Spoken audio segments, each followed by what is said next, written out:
Hi, folks. Bob Mannery here. You're listening to A2D Radio, real sports talk radio for the fans, by the fans, no agenda. These guys are the best in the business. Hashtag it. No notes.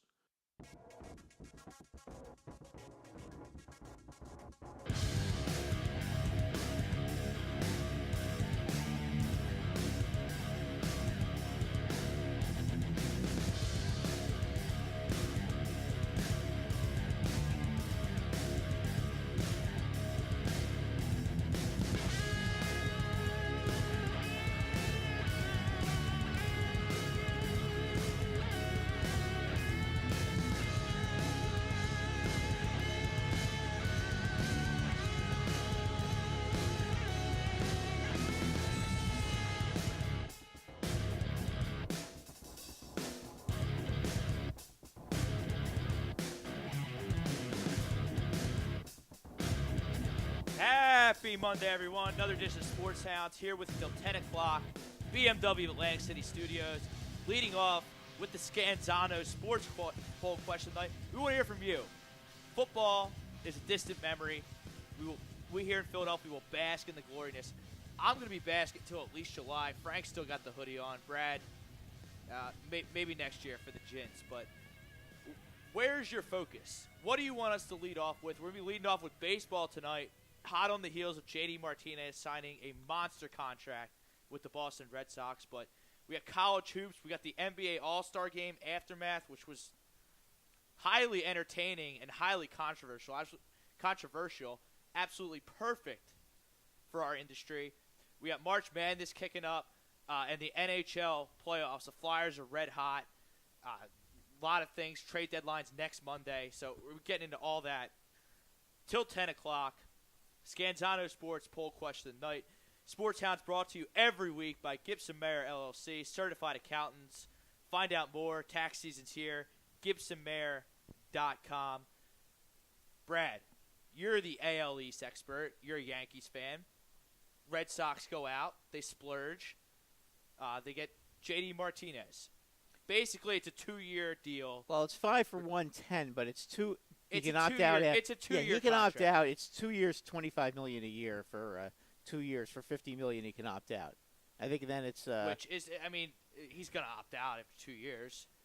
He's going to take $50 million really? and go sign another contract. Really? J.D. Martinez, I just don't think he's that great. I mean, he had a very good year last year. Don't get me wrong. I mean, 45 home runs is 45. Hitter. For Red Sox fans to be on social media comparing him to Giancarlo Stanton, that's laughable. Well, that's silly. Absolutely laughable. J.D. Martinez has a career wins above replacement of 13.4. That's absolutely garbage. Giancarlo Stanton, his wins above replacement over his career, 35.4. Do you understand how bad at defense you have to be to have a WAR that low, wins above replacement that low, with as good a power numbers J.D. Martinez has? And then he's going to be in Boston. He's going to have to DH because he can't field. And, you know, I don't think he's going to be happy with that. Where's Hanley going to play with his $22 million first base? Nowhere. He's going to be handing out the water. Oh, okay. So, I mean, I guess if Devers can't hack it at third, which I think he can. Well, here's my other question. That puts them over the salary, the cap. So that means that's another thing. Somebody's going to have to go, because if they go into the season with a with their luxury tax being over, with their payroll being over $197 million, they're going to be paying 90 cents on the dollar for luxury tax next season when the real free agents are out there. I mean, we're not talking about J.D. Martinez. Count him out on Machado. Count him out on Donaldson. Count him out on Harper. Keuchel, forget him. Forget that. Blackman, forget him. And I'll tell you what, Blackman was a guy that they should have been considering and saying goodbye to. Well, they can't now. Jackie Brat. No, they can't do that, because if you want to pay $25 million if you're going to pay $25 million for Blackman, which is what Blackman's going to get, because he is actually a legitimate $25 million player. If the Red Sox want him, they're going to have to pay $22 million extra to get him. No, it's done. Yeah, they're going to have to pay $47.5 million a year for Charlie Blackman, because they had to have J.D. Martinez. But so, I don't get it. I don't understand why they don't sign Eric Hosmer. The Red Sox? Yeah.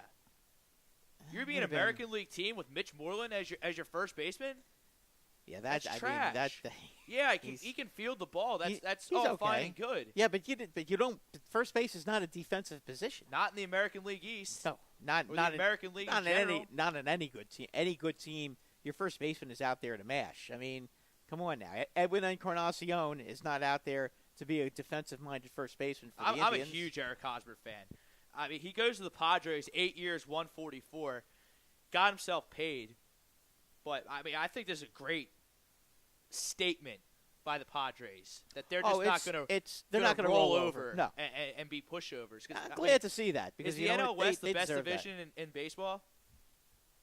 Boy, they're pretty good. Might be. Yeah, I mean, they're pretty good. Even with Hosmer, they're going to finish last. Yeah, I mean, listen, the American League East is pretty top-heavy now. You got the Yankees and the Red Sox, who are both good teams.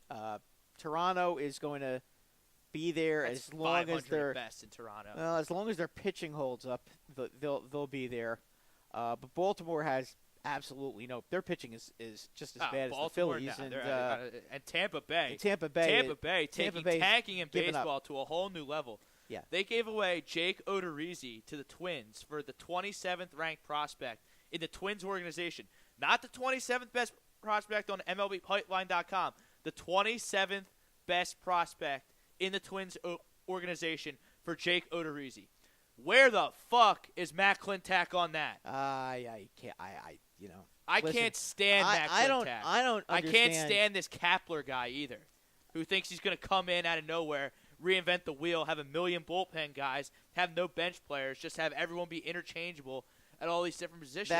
That's not going to work. This isn't Tom Arnone's 16U combat team. Yeah, this is the major fucking leagues. But remember one thing. Has Chip Kelly written all over it. Well, all over it. Kapler doesn't shop for the groceries. He just puts the team together.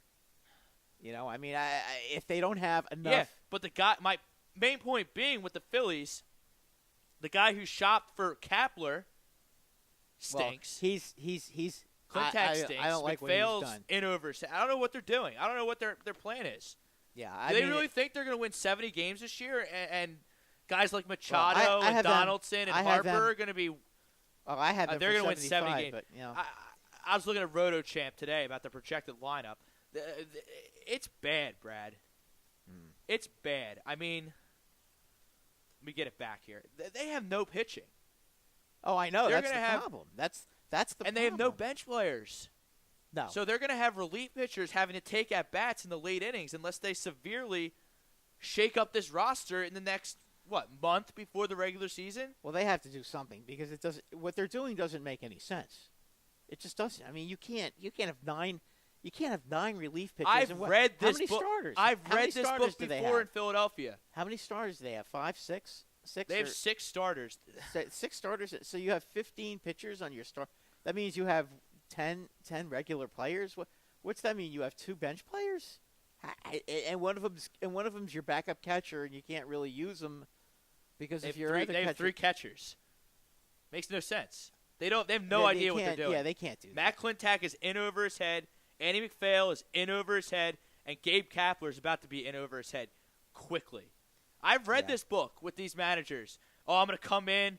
We're going to do things the right way. We're going to have nutrition. We're going to have a culture. Everyone's going to pull the rope in the same direction. Sounds a lot like Chip Kelly to me.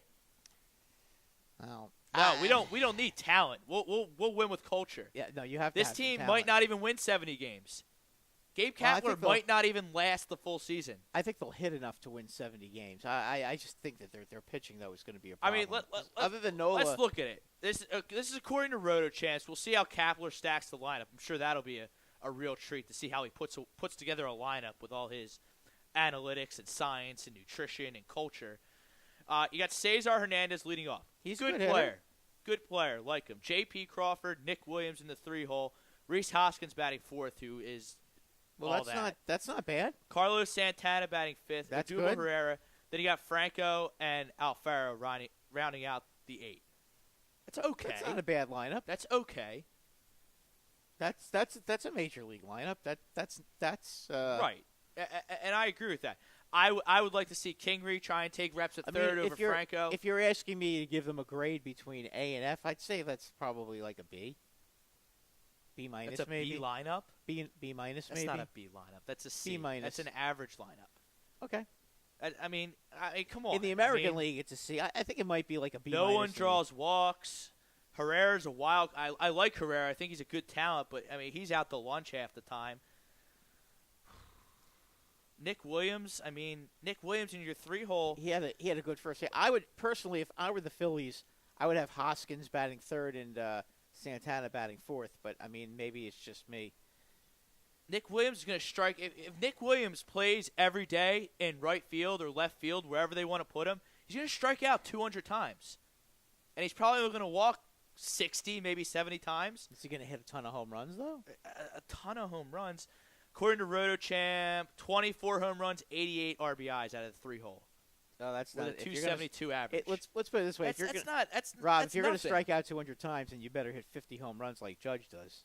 Otherwise, it's too many. That's what I'm saying. Yeah, and then that's too many.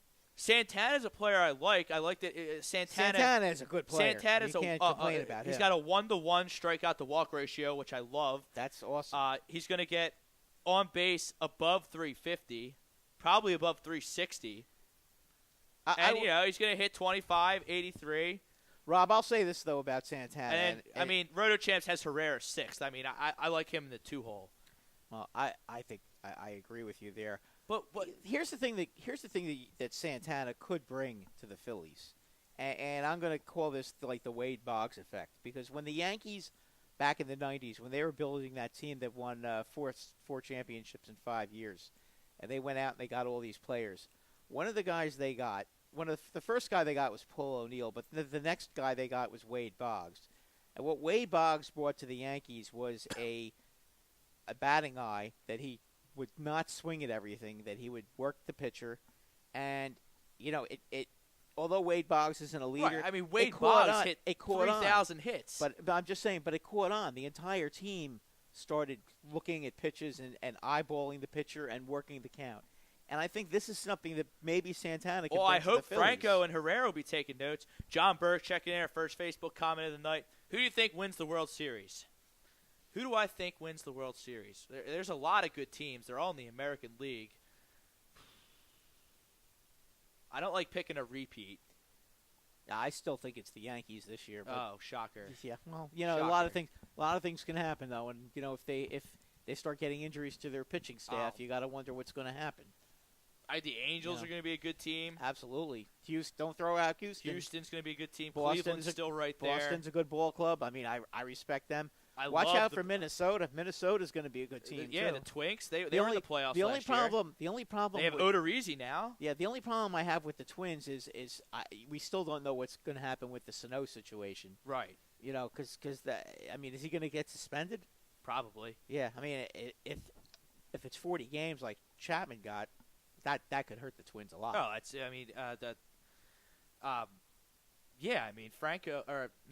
Sano is an everyday player. Is a stud. He's a big time hitter, man. Yeah, he's a beast. And the Twins are a smaller market team. Yeah, they need their draft picks like Sano that have been promising to keep going. Same with Byron Buxton. If Sano only gets suspended for 15, 20 games, okay, then I think the Twins are one of the wild card teams, because that division is so bad. Other than Cleveland, they are going to destroy the White Sox. They're going to destroy the Detroit White Sox Tigers. The White Sox seem to be on the right track. They have a lot of good young players. Yeah, but it's going to take them a couple of years to get there. This isn't going to be their year. Robert, Detroit's terrible. Wojciech, and thoughts on KC. Daytona? I have no thoughts on. Sorry, Robert. I don't have any thoughts. We on have Daytona. I didn't even know Daytona was yesterday until it was over. We have Lauren Malvo, and he's got some comments here that Hosmer isn't worth it, and he's a Met fan because he's happy the Mets fired Terry Collins, and the guy is better than Jeff Fisher of Major League Baseball, and the NL East is a very weak division. Okay, couple of things. Hosmer, I agree with you about Hosmer. I don't. I don't. You and I are different with that.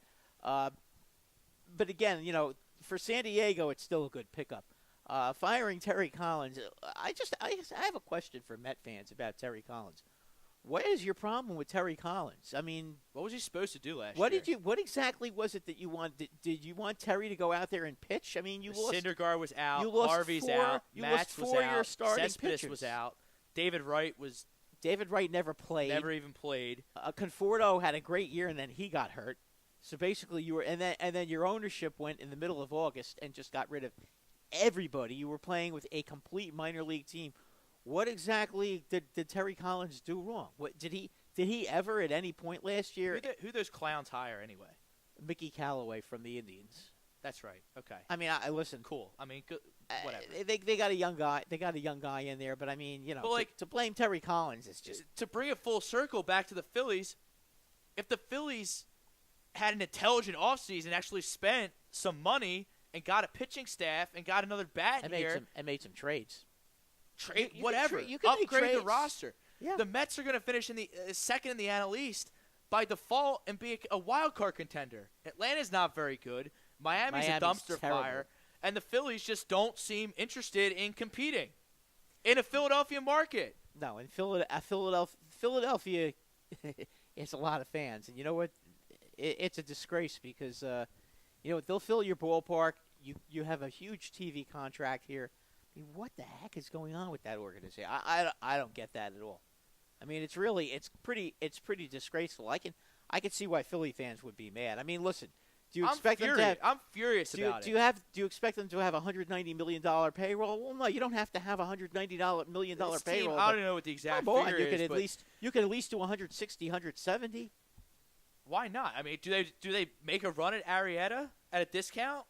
2 years, 40 mil. 3 years, 60 mil. They should. I mean, listen. Here's the problem, and this is what would aggravate me if I'm a Philly fan, is that you're not anywhere near the luxury tax situation. Nowhere close. Okay, you're nowhere near that. Even if you signed Arrieta for 3 years, $60 million, or whatever. But it's only 3 years. That doesn't. My point being, that doesn't exclude you from being in on Machado, being in on Harper, being in on Donaldson, whoever you want. But the problem Keuchel, who I think would be fantastic here. Blackman. That doesn't preclude you. And that's like the Red Sox have disqualified themselves with another stupid offseason signing, in my opinion. Exactly. From those guys. That's why you some Red Sox fans will say, "Oh, we got J.D. Martinez." Well, yeah, you got J.D. Martinez. Dallas Keuchel? He's a good player, but you know what? The real players are next year, and you're not going to get any of them now. Do you think Dallas Keuchel is even going to listen to what the Phillies have to say if they win 70 games they're winning this year? 70 games. No. What do you think? Yeah, I mean that's very frustrating. That's the whole. Dion Brown checking in. Dion, what up? As we get through the end of winter, we talk about it all, especially spring training. Dion, you're a little bit. I love having you on the show. You're a little bit of a Philly apologist. You're a little bit of a homer, which we love. I want to know, put it in the comments box, what are your impressions of this team? Am I off base by thinking that they're only going to win 70 games this year? I don't think I am at all. See, your bullpen isn't good enough either. That's the problem. I mean, you could have Tony Watson. What the heck is going on with that team? Giants, right? The Giants. I mean, the Giants right now are right at 197 million jobs. Are you telling me that San Francisco? Are you telling me that San Francisco is a bigger market than Philadelphia? No, but they went right up to the cap. They went right up to the luxury tax cap. They care about winning. I mean, give them credit for that. At least they're doing that. I mean, this is ridiculous. Aaron Nola, ace, opening day starter, great pitcher, love him. Jared Eichhoff is terrible. Vince Velasquez should be the closer of this team. Hopefully they realize that before he ultimately blows his arm out and can never pitch again. Ben Lively, you got a 91-mile-an-hour fastball. Your strike and swing rate is under 8. He's a number 5. Jake he's a long reliever. Yeah, he's a number 5. You can't win. You can't contend with the big boys of baseball with Ben Lively as your 4th starter. It's not happening. It's not happening. No. Jake Thompson, I thought he was promising. Projected 5 ERA, 1.6 whip. He's your 5th starter. Good God. And then you have Nick Pivetta, who they got in the Papelbon trade, who actually did look promising. I'm excited to see what he does this year. Well, he could be an X factor. So you got 1.5 out of 5 starters, and they're not doing anything. No. You let Odorizzi slip through your hands. Arrieta is sitting out there. All reports are that the Phillies are nowhere near in contention for him. So is Alex Cobb. And I Alex understand. Cobb's out there. Lance Lynn is out there. Lance Lynn's out there. Listen, I can understand Cobb and Give me Lynn. something to watch this summer. This team is slop. I can understand. I can understand being a little hesitant with Lance Lynn and Cobb because they both had Tommy John. You know, Everybody has Tommy John these days. I know, but no, it's like a I'm sprained trying- ankle for I'm pitchers. I'm trying to be nice. I'm trying to be fair. But Arrieta has proven to be a fairly durable pitcher. I know he had a little bit of an issue last year. What was it? His hamstring? Yeah. He had a hamstring, but hamstrings aren't. Hamstrings. If you loosen up enough, that shouldn't be a problem. There's nothing wrong with his arm. Did he have a great year? Is he regressing a little bit? Yeah, he might be regressing a little bit. But you know what? That playoff game he pitched against the Dodgers, there didn't seem to be too much regression in that game. What did he give up? 1 run in 7 innings? The NLCS game against the Dodgers, he was spectacular in that game. And clearly last year, the Dodgers were a much better team than the Cubs. And then you get to the bullpen, which the bullpen actually isn't bad. Hector Neris is a capable closer. I mean, we'll see if he can do what he did. He throws gas. Pat Neshek, he's done it for years and years. Their in the bullpen, majors. I think their bullpen's pretty solid. And Tommy Hunter is a guy that they signed in the offseason. Throws 97. He throws smoke. From the 7th inning on, you're okay. I think you got your 7th, 8th, and 9th inning. You got to get there, though. Yeah, well, that's the how problem. bad is it going to be when Jared Eichhoff goes out there and gets bombed and is out in the 3rd inning, and then guys like Hobie Milner have to go in there, Fernando Abad, who stunk with the Ricardo Mets. Pinto. Yeah, that's Yaxel Rios. Like, who are these guys? And you know what? It's going to probably happen. It could happen 3 out of every 5 games. That's the problem. Pretty much any time that Nola isn't pitching. That's a problem. 60%. That's how the game's going to go, and they're going to lose. Yeah, well, they might not even win 70 games. Well, I think they'll be better than that. I could see 75. What's the over under in Vegas on there? I think Bob Krupp today had mentioned on our page today. I think it was 70. Was it 75? I think we said it was 75 and a half, and then it was minus 110 over. Over what? I'm sorry. Over 75 and a half. Oh, under. Yeah, and under is I say I'll tell you what, the one over under that I liked was Minnesota at 81 and a half. They're better than 500 team. I agree. I'll wait to see. I'll wait to. Milwaukee was 84, if I'm correct. Mike Parker, I would be ecstatic with 81 and 81. Absolutely no chance this team is 500. I would be ecstatic if they're 81 and 81 too. Unless Arrieta comes in and another pitcher. Well, if Arrieta comes in, that changes the whole. That's still not getting me to 81 and 81. That could, because you know what I mean. It's not just Arrieta coming in. It's the fact that Arrieta is going to give you innings, which will allow the bullpen to actually get a couple of days off. Unless he's pitching every 3rd day, then all I'm saying is if you have him and it Nola, helps. They're only going to need. They're going to need 2 innings. It helps you get to that point. Bullpen. Signing Arrieta gets you to that point where Machado and Harper and Donaldson and Keuchel and Blackman are going to actually pick up the phone when you hit them up to come play for your team next year. Yeah, do you guys want to be the Knicks when what's his name, Durant was available, and when the Knicks call when he's at a party in Long Island, say, sorry, but I got another beer. They're going to laugh in your face. I got a beer at the bar, and I want to go finish it, so talk to you later, guys. No, not at all. Is that what you want to be? Because that's what you're going to end up being. Dion sees the same thing we do. Absolutely no pitching. Loves to support his teams. They have nothing. Nola with the bullpen. Daniel Beckley. Yeah, but where is Arrieta? He's not here. Yeah, he's not here. Sign me Arrieta, and that I will alter my opinion. Because I don't think Clintack's got the balls to sign Arrieta for 3 years. There's 3 years, $60 million. There's no reason why 2 years, $40 million. He doesn't have the stones to do it. You know what? He's too scared. You could give him a 1-year deal. I don't know if Arrieta would do that. I mean, I don't know I don't know who's going to go. I mean, maybe Milwaukee goes after Arrieta. I mean, they said Milwaukee was in right to the end on Darvish. Yeah, if they're interested. Yeah, it looks like the Brewers GM isn't interested in signing Jake Arrieta. Doesn't seem like anybody's interested in signing Jake Arrieta. Yeah, well, that's whatever. Yeah, or Lance Lynn. Lance Lance Lynn is a guy who can give you 6 solid innings and is he's a good number 3 pitcher. Anybody. Yeah. I mean, there are guys out there. They should be out there. You can get these guys at a bargain rate. There is no excuse why you can't go out there and spend a little money and go bring some guys in. I mean, come on already. I mean, it's ridiculous. There is no excuse for this. I mean, there really isn't. And you know what? If they sign somebody, they don't even have to give up their first round draft pick because they didn't pay any luxury tax last year. The only time you have to give up a draft pick is if you had to pay luxury tax. Then you have to give up like your second or third round draft pick. You know, I think that's something like that. I'm not exactly sure. I know if you're one of the 10 worst teams in the league, you don't have to give up a draft pick either. I think those are the two. The Phillies are well on their way to that. Well, no, they were last year. So if they went out and signed a guy who got who was given a qualifying offer, right? They don't have to give up. But they don't have to give up. They don't have to give it up. But the team that loses him gets a pick at the end. Right, but the Phillies don't. But the Phillies don't lose a pick. See, they're just going to pick an outfielder anyway that underachieves, like Mickey Moniak. It's 230 and high A ball. Like, what are you kidding me? This guy doesn't have a clue. Matt Klintek has no clue.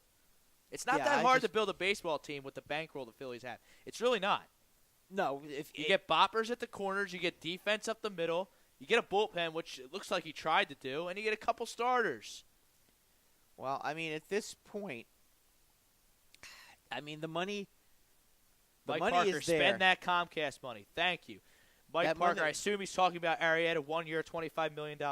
Sign him up. I Daniel would do that in a Backley, do you second. think Velasquez will get it right, or do you think he will just keep having control issues?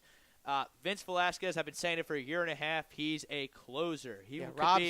Rob's been very he can be an very consistent on that. elite closer in this league. Go out there, pitch 1 inning, maybe get 6, 7 outs, extended work like Chapman used to do. Look at all. I mean, I've laid this out so many times.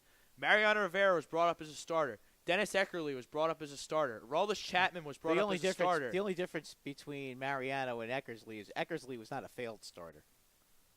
Eckersley was a very good Dennis starter. Eckersley is probably the greatest relief pitcher of all time. Yeah, I mean, Mariano could only pitch about 4 or 5 innings. That was the problem. He'd strike out 10 guys. That's in 4 what or 5 Velasquez innings, can do. He'll pitch 4 innings, but then he got clobbered in the 5th inning because you got to be able to get through a lineup 3 times. Yeah, exactly. Especially in the National League. Exactly.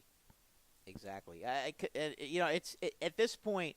Vince Velasquez would be an elite closer. Closer. The National League. He can't get through a lineup 3 times. At this point with the National League, you've got the Washington Nationals, who are clearly the kings of the East right now. In the Central, you have the Cubs and the Brewers. Really, the other 3 teams. I don't believe in the Cardinals. I don't believe in the Cardinals either. I think the Cardinals. Cuomo. I mean, I don't believe in the Cardinals at all. I like Ozuna, but I don't think Ozuna is enough. Well, their bullpen leaves a lot to be desired. Yeah, they also don't have their starting rotation and who's going to take Lance Lynn's place? They got a couple kids, but I mean they're kids. Who knows? Yeah, you don't really know, and maybe they're great in April and May, and then they get smoked in June and July. I mean that Chad Moses happens a lot. Please burn the Owens jersey. That Terrell Owens jersey, that signed Terrell Owens jersey, will never be touched. It's not even mine, and I'll defend it with my life. Oh come on! How can you not like Terrell Owens? Oh, Terrell Owens is. Don't blame Terrell that the Eagles traded. Yeah. The Eagles were the ones that traded him. He didn't want to go. He didn't throw up in the Super Bowl. No, as a matter of fact, he had an injury that, by all rights, he had 130 yards receiving on one leg. Yeah, he had an injury by all rights. He had no right to even be playing in that game. Had to sign a waiver to play. Yeah, he had played to go against out there. medical advice while McNabb was throwing up. You want to burn his jersey? What are you kidding me? Yeah, no.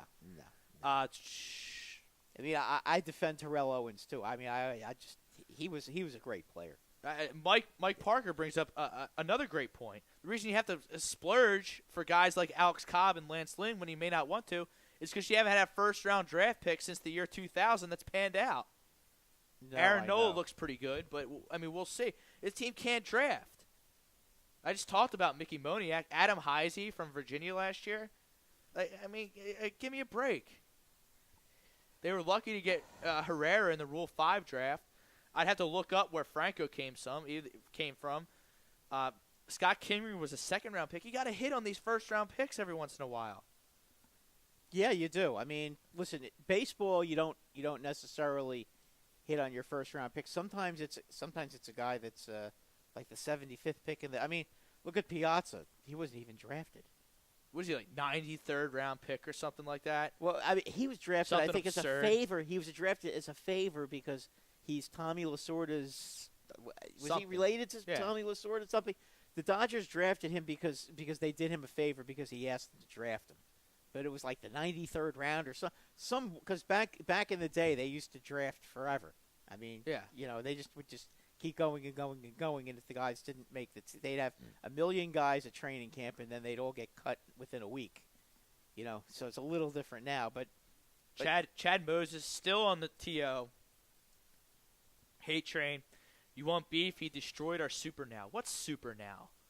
The only reason we had a Super Now is because TO came to town. McNabb couldn't get it done. Reed couldn't get it done. You had an pretty good defense with Westbrook. T.O. brought the whole thing together. No, T.O. was the difference. Is the difference? He was the difference. Probably should have been the MVP of the whole NFL in 2004. He had a phenomenal, honestly. Yeah, he had a phenomenal year. He was unbelievable. He really did. And that scumbag Roy Williams dragged him down and broke his leg. Yeah, and they still managed to get to the Super Bowl. Yeah, well, and he comes back and he has 130 yards on one leg. And was while dominant. McNabb's throwing up, and then he wants a new contract, which he should have gotten. I would have paid T.O. whatever he wanted after that Super Bowl. The Eagles were just too cheap to give it to him. Because Andy Reid and Joe Banner were too stubborn to get out of the wrong way. That's why Andy Reid's the biggest mirage, the biggest fraud in Philadelphia sports history. But the Cowboys had no problem paying him. No, and he was good for the Cowboys. Yeah, he was. Terrell Owens is the only player in NFL history to be a first-team All-Pro with 3 separate teams. 3 separate teams. He's a first-team All-Pro, and he waited 3 years to get in the Hall of Fame. And you know what? And everybody makes like he's such a clown. You know what? How many times did he get arrested? 0. None. How many times did he hit his girlfriend? None. 0. None. Was he a competitor? Was he kind of a crybaby when he lost? Yeah, but you know what? He wanted to win. He was a diva jerk-off receiver, just like all of them. But he wanted to win. Randy Moss openly admitted to not trying in games where he knew he wasn't going to get the ball. You got everything T.O. had on every play. Love him or hate him, you can't say anything to the contrary. I agree. No, and Randy Moss did take off plays. He took off years. Yeah, you know what? If Oakland, remember he was a Raider? Yeah, just think. Randy Moss doesn't remember he was a Raider either because he smoked so much pot, he can't even remember. He forgot. I mean, that was a guy that had basically Jim Brown talent, Randy Moss. And he's a Hall of Famer, but just the numbers he could have put up if he really was And involved. Chad Moses wants to change the subject now because we're preaching knowledge on him and just destroying his shit argument. Oh, well, You brought it up, Chad. Sorry. When you lose an argument, lose gracefully. Just lose gracefully. Getting back to the Phillies. Let's see. Okay, Lauren Malvo, Aaron Judge is overrated by hype. Okay, whatever you say. Oh, you're a Met fan. Yeah. Aaron Judge is not overrated. Somebody said that last week too. Yeah. It's absolutely absurd. Okay, so he adjusted to the league's adjustments and was on a tear in September. 282, 52, and 114, and he hit 250 in the playoffs. So that's not. Is that great? No, but I mean you are going up against Verlander and Kluber and Keuchel and guys like that. You don't expect them to hit 500, do you? I mean. That's kind of asking a lot. Met fans, though. Yeah. I forgot the Mets have been in so many playoff games that they should know about all that. Even the great Barry Bonds struggled in the playoffs. Some guys do. That was also his first shot in the playoffs too. So I wouldn't blame him for the Yankees losing that playoff series. Houston was just better. I can at least look in the camera and say it, guys. Houston was better than the Yankees last year. They were. They might not be this year. They were.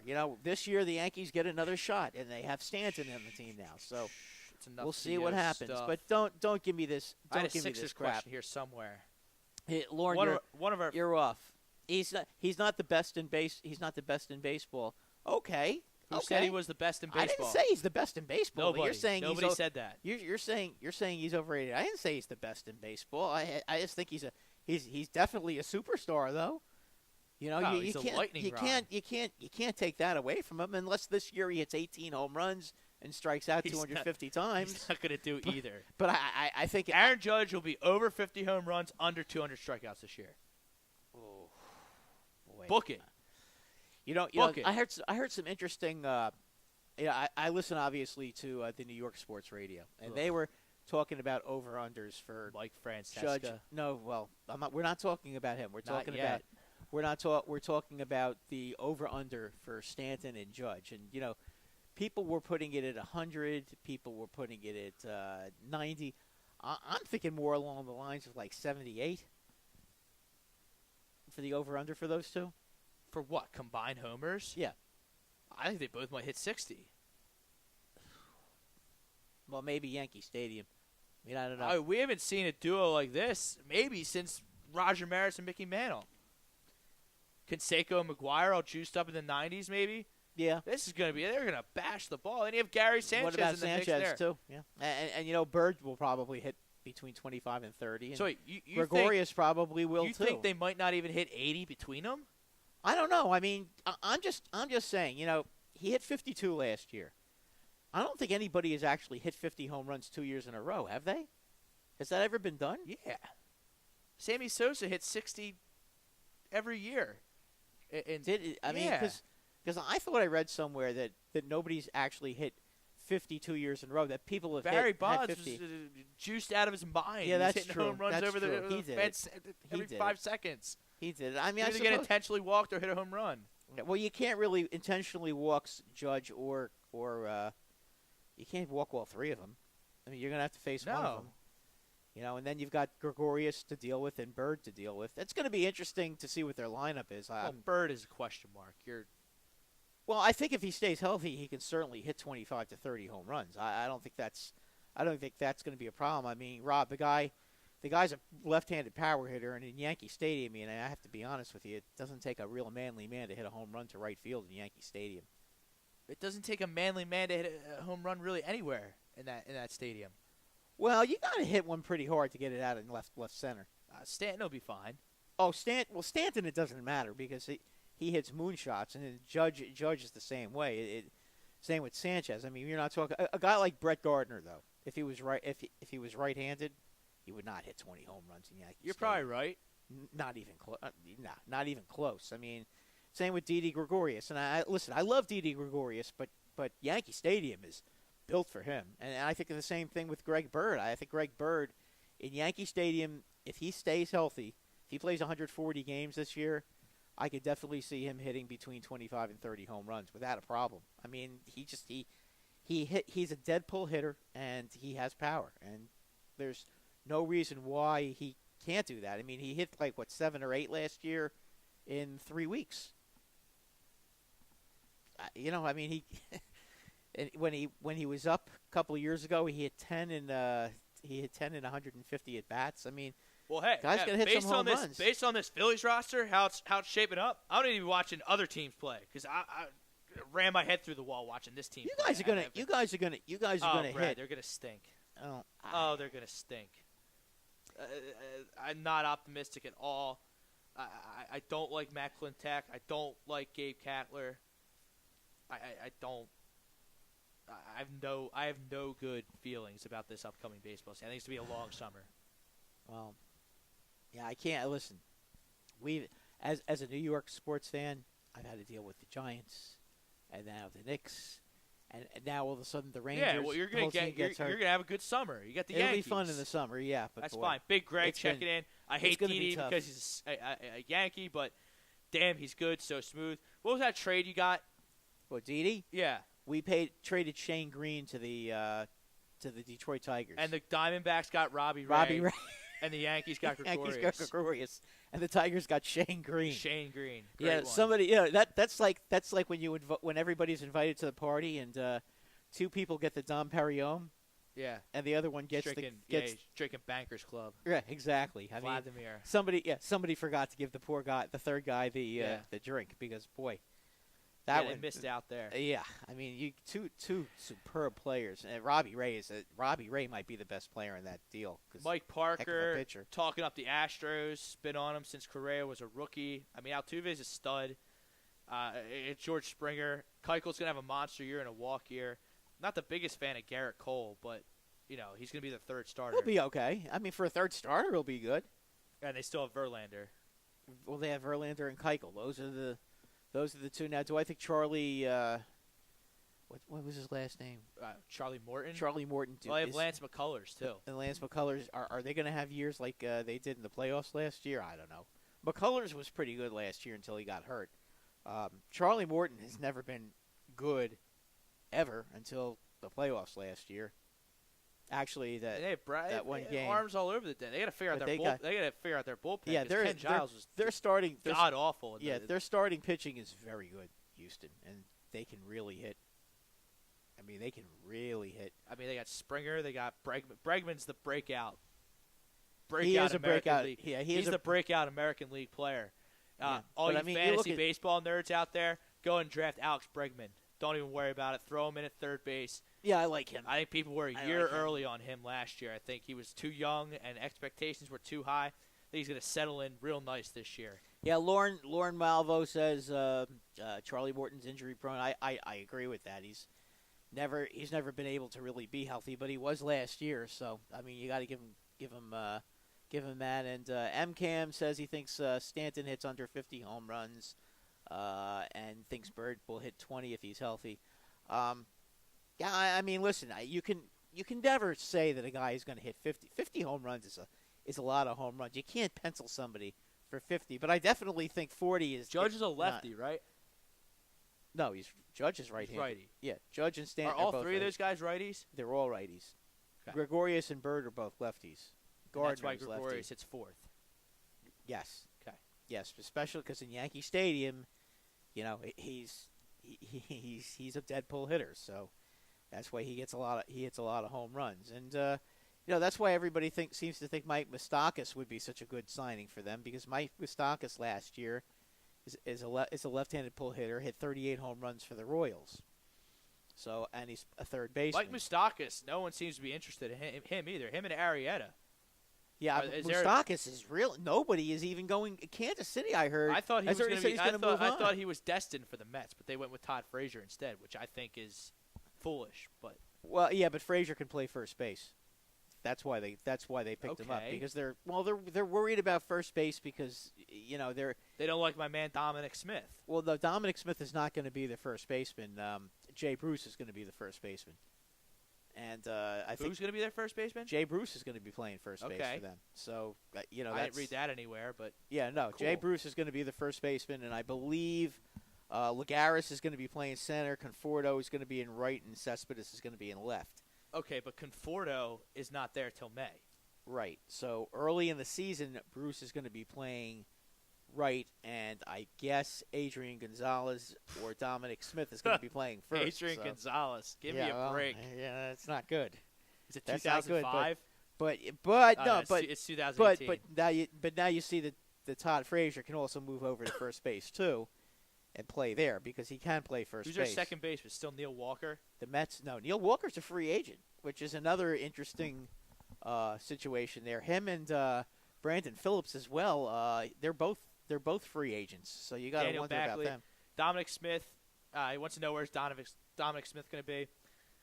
I don't know where Dominic Smith's going to be. The Mets apparently don't like him. He's out of favor for whatever reason. Yeah, Lauren says Adrian Gonzalez is going to be the first baseman. Lauren, when the Mets get Conforto back, okay, and I know this for a fact. That's terrible. Bruce is going to be the first baseman. Okay, Conforto is going to be in right. Lagares is going to be in center, and Cespedes is going to be in left if they're healthy.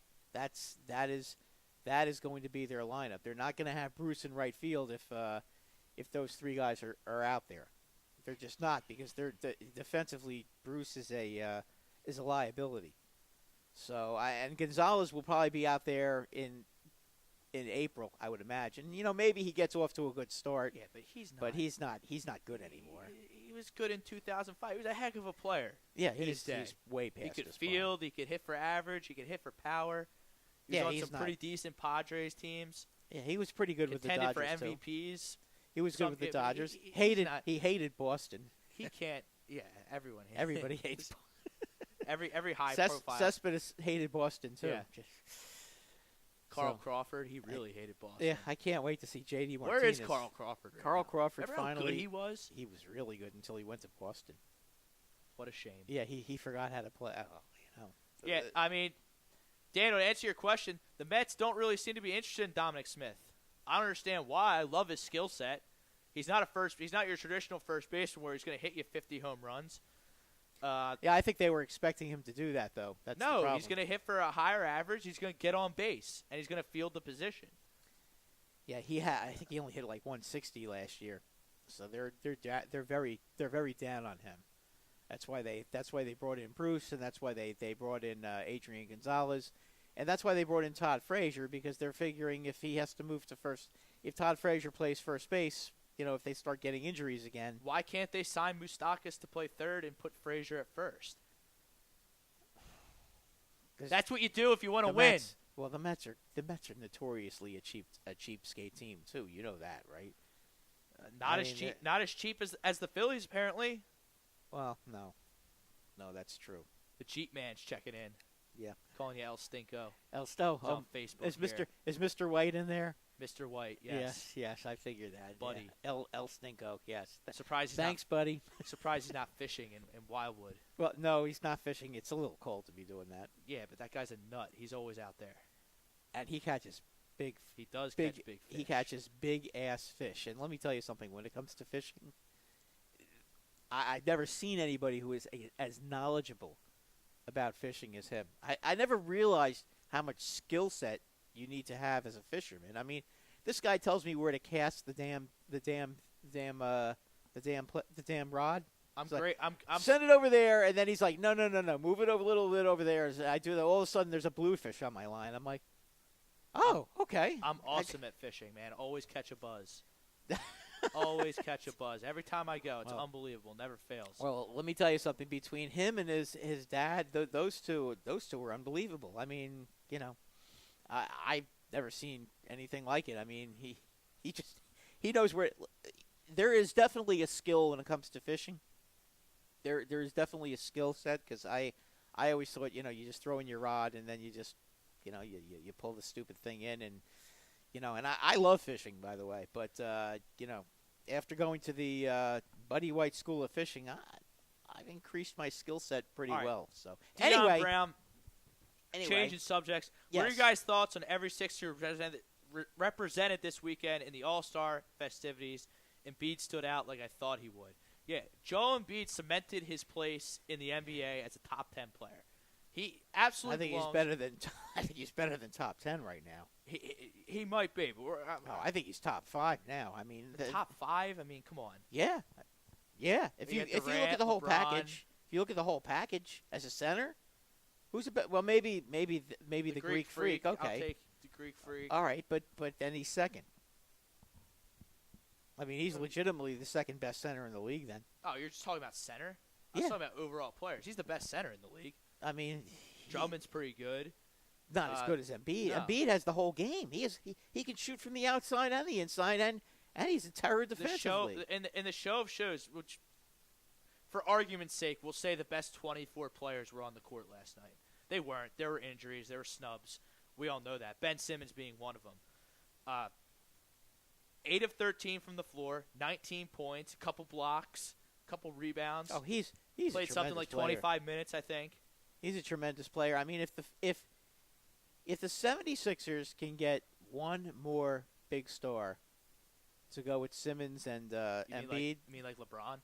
Well, I was just about ready to go there, but you had to go steal my thunder. Well, I mean, you know, I let you right into that one. You know, I love me some LeBron. Yeah, well, you know, if he comes to if he comes to the Sixers next year, it's going to be very difficult to be living down here and having to put up with the Sixers and the Eagles. Ugh, I mean, yeah, Embiid, great point. How about when he blocked Russell Westbrook? Yeah, he's a phenomenal player. He's great. Yeah, Him and Russell Westbrook, they got beef. Yeah, well, Russell Westbrook is a pretty good player in his own right. And Embiid was nearly MVP if they won. Yeah, but, LeBron had to get that game winner with 30 seconds to go. Well, LeBron is going to get the ball. I mean, the one thing Joel doesn't do is he doesn't bring the ball up the court because he's not a guard. But, Ben Simmons is a 7 foot guard. He ran the break a couple times when he got a rebound. Yeah, no, I realize that. But, I mean, it's not like he's Ben Simmons dribbling the ball. But he can definitely handle the ball, too. I mean, that guy is just – he's another one that's a freak. It's how tall is he? 7'1"? Embiid. Yeah, he's like 7'2". Yeah, freak. I mean, the amazing thing, and I look at the athletes in this day, okay, compared to many years ago, the big guys are just such good athletes now. They never used to be so athletic. No, when they you're were that getting big. into an age in the NBA where you're playing positionless basketball. Yeah, I mean, they're so athletic now. It It's started with unbelievable. LeBron. LeBron came in 2003. He can play any position on the floor. Antetokounmpo can play any position on the floor. Embiid can play any position on the floor. Give Rob an A for pronouncing that guy's name, because I don't even try. Ben Simmons can play any position on the floor. Yes, he can. Can someone please explain to me, either you or someone out there on YouTube or Facebook, explain to me how Ben Simmons is not an all-star? I got to watch Goran Dragic play 10 minutes instead of Ben Simmons. You know what? They wanted I like to get Kemba Walker as much as wanted the to next get him guy, on the but team. give me Ben Simmons all day. Are you kidding me? Let's see. Sixers, JT. I don't know if you talked about this, but where do you think Arietta will end up? I don't know where Arietta's going to end up. That's a great question. Yeah, I think the Brewers makes a lot of sense. I think the Phillies make a lot of sense. I think the Twins make a lot of sense. All these insider experts on MLB Network, I mean, he's got like the black cloud over him. He thinks it could be the Texas Rangers. You know what? That's a very insightful thought. I mean, he's gonna sign wherever now. I mean, I don't think the Rangers are gonna contend this year. JT, let me ask you a question, because I was going to say the Angels. Do you think the Angels maybe? What was that? I'm sorry. The Angels. The Angels? Yeah. To do what? Arietta. Why not? Some team that's not asleep at the wheel, like the Phillies, but the Angels are the Twins, the or the Brewers. The Angels are good. They're good. They need another pitcher. I'm sorry. JC Ramirez is your number 4 pitcher. That's not enough pitching. No. Tyler Skaggs. They're going to make the playoffs as constructed, the Angels? They missed the playoffs by 2 games last year. Right. And now they got they have Ohtani. They have Garrett Richards back. Yeah. Obviously, they have Trout. Right. And they Zach Cozart from the Reds, who I think is an interesting player. Skaggs is another one of their pitchers, but Skaggs is really good. They need another pitch. Boy, I mean, if they brought Arietta into that team, that'd be a pretty darn good team. It's already a pretty. I mean, honestly, I think that they're definitely going to compete with Minnesota and. Only think Minnesota. Yeah, they're going to be competing with Minnesota for that second wild card spot. I think that pretty much. The Yankees and Red Sox are going to be 1-2. The loser of that competition is going to be the wild card. I think we can pretty much lock that in. I wouldn't be penciling Boston into anything. If David Price doesn't win 15 to 20 games, I don't think they're going to be anywhere near the playoffs. If Chris Sale has a with that AL West as good as it is, yeah. With the Indians are locks in the Central. The Indians are still the creme de la creme in the Central. In the West, you got. I Houston, don't think Seattle's going to make the playoffs, but they're certainly not a bad team. I think they're a 500 team still. Yeah, but 500, that puts you right there in the wild card. Last year it did. I think Minnesota and the Angels are going to be better this year. Remember Richards. The Angels are in the West and the Astros are in the West. Richards didn't play last year until September. Right. He had that horrific knee injury and came back and pitched well. Yeah, he did. But you're going to have him the whole season this year. Now, I mean, I don't expect 30 Boston starts might out of hit him. their way to a wild card. I don't think they're better than the Yankees by any stretch of the No, but I think they're going to be in the playoffs one way or another. They're going to get there. They're either going to be first or second in the East. I mean, listen, do I think the Yankees are going to win the East? Yeah, I do think the Yankees are going to win the East, but they could come in second. It could happen.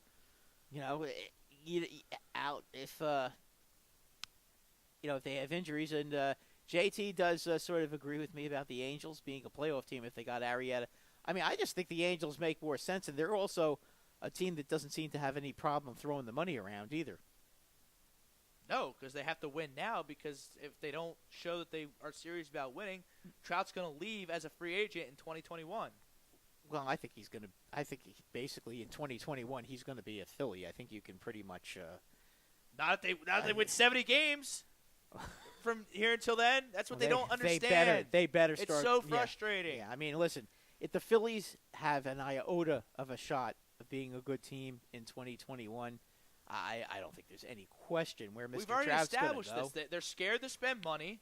The GM doesn't have balls. They can't draft. Why would Mike Trout sign up for that ever? Because he wants to be here. I mean, did you ever hear the expression "you shouldn't shit where you eat"? Yeah, I know, but you know what though, sometimes playing at home, sometimes you be a headache. The way he carried on about wanting to with the Eagles winning the Super Bowl and going to all their games and being such a big Philadelphia sports fan. I mean, I think that guy really wants to come here. I mean, and you know what? As a Yankee fan, we can't have everybody, guys. I think that's one guy. There's no way he's not coming here. Let's shift it back to basketball. Deion Brown, I don't know. Ben Simmons said he can't wait until June 30th. Tweeted it out standing next to LeBron. I've been telling you for how long that LeBron's going to come to the Sixers. For a while. It's only going to cost some money, and they're going to make the Warriors and the Rockets look like JV teams. They will because they got all those young players around them. They'll have LeBron. They'll have Simmons. They'll have Embiid. They'll have Saric. We'll see what happens with Bellinelli and Redick. Honestly, Covington's locked in. Honestly, with Simmons, LeBron, and Embiid, that's done. It's over. It's a done deal. I mean, listen, as good as the Celtics are, the Celtics have a lot of very good players. They don't have that superstar. Nope, they have Kyrie. They don't have enough. They don't have star Kyrie power. Kyrie is a superstar, but the rest of and it's already showing. They've been in pretty much a free fall. Yeah, they haven't been able to keep it up. The Celtics are not going to beat the Raptors in a 7-game series. The Celtics are not going to beat Cleveland in a 7-game series. Yeah, Celtics probably have not. no shot to represent the East. The Sixers are probably no shot. The Sixers if they come in fourth. I would pick the Sixers in a 7-game series over the Celtics right now. That's fucking real talk right there. And more star power. That's what wins in playoffs. Yeah. Star power. And young legs. Simmons, Embiid, Bellinelli, Redick, Covington. Yeah, and you got young legs too. They got young legs too. But yeah, I mean, didn't they lose their center though for the season? That was a big loss. Warford. They lost somebody at the beginning of the season though, didn't they? Like 2 minutes into the season. Gordon Hayward. Yeah. They had Gordon Hayward, then they probably would go to the finals. Yeah. Even though I love what Cleveland's doing. All right, Bob Brinkman checking in. Let's talk NBA mid-season best player, coach, team. Despite my hatred for the Boston Celtics, Brad Stevens is the best coach in the league. He's surpassed Greg Popovich. I think he's a shoo-in for Coach of the Year. The best team, I want to say LeBron because I want to say the Cavs because I love LeBron so much. But I'll go Warriors. You know what? Can Houston actually beat him this year? Well, they played twice, and the Warriors are 0-2. The Warriors have also not beaten the Thunder either. Well, we'll so see there's what hope. happens. There's hope. But, I mean, I love the best player is LeBron. It's LeBron. Oh, he still is. It's LeBron. He still is. It's LeBron. At 33, no signs slowing down. Yeah, but you know what the It's beauty is if he came to the Sixers is that he wouldn't even have to play every game. You could rest him and not have to use him all the time because you got enough guys. You got enough guys Show anyway. up the first. Yeah, show up January 1st. Well, you don't have to do that, but I mean, you don't have to play him more than like 20, 28 minutes a game. Maybe 28 to 32 but yeah, minutes. I mean, I think the finals is going to be Warriors Cavs 3.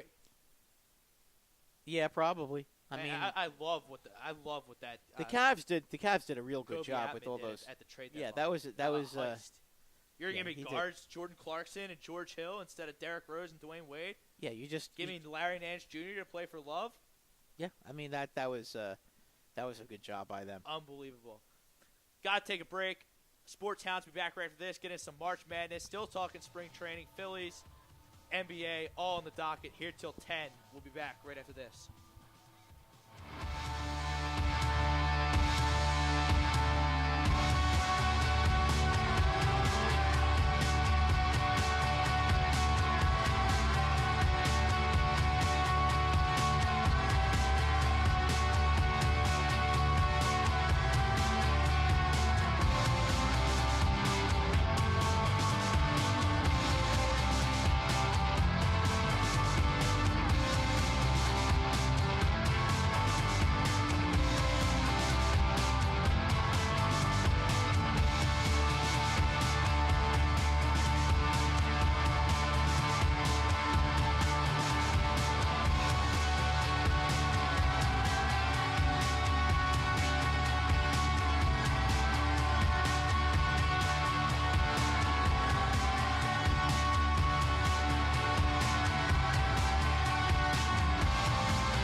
Hi, folks. Bob Mannery here. You're listening to A2D Radio, real sports talk radio for the fans, by the fans, no agenda.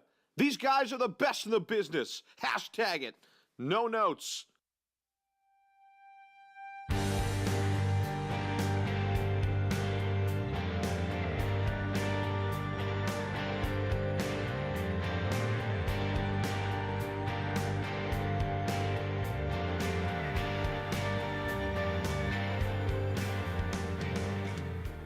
Welcome back. Sports Hounds, till 10 o'clock.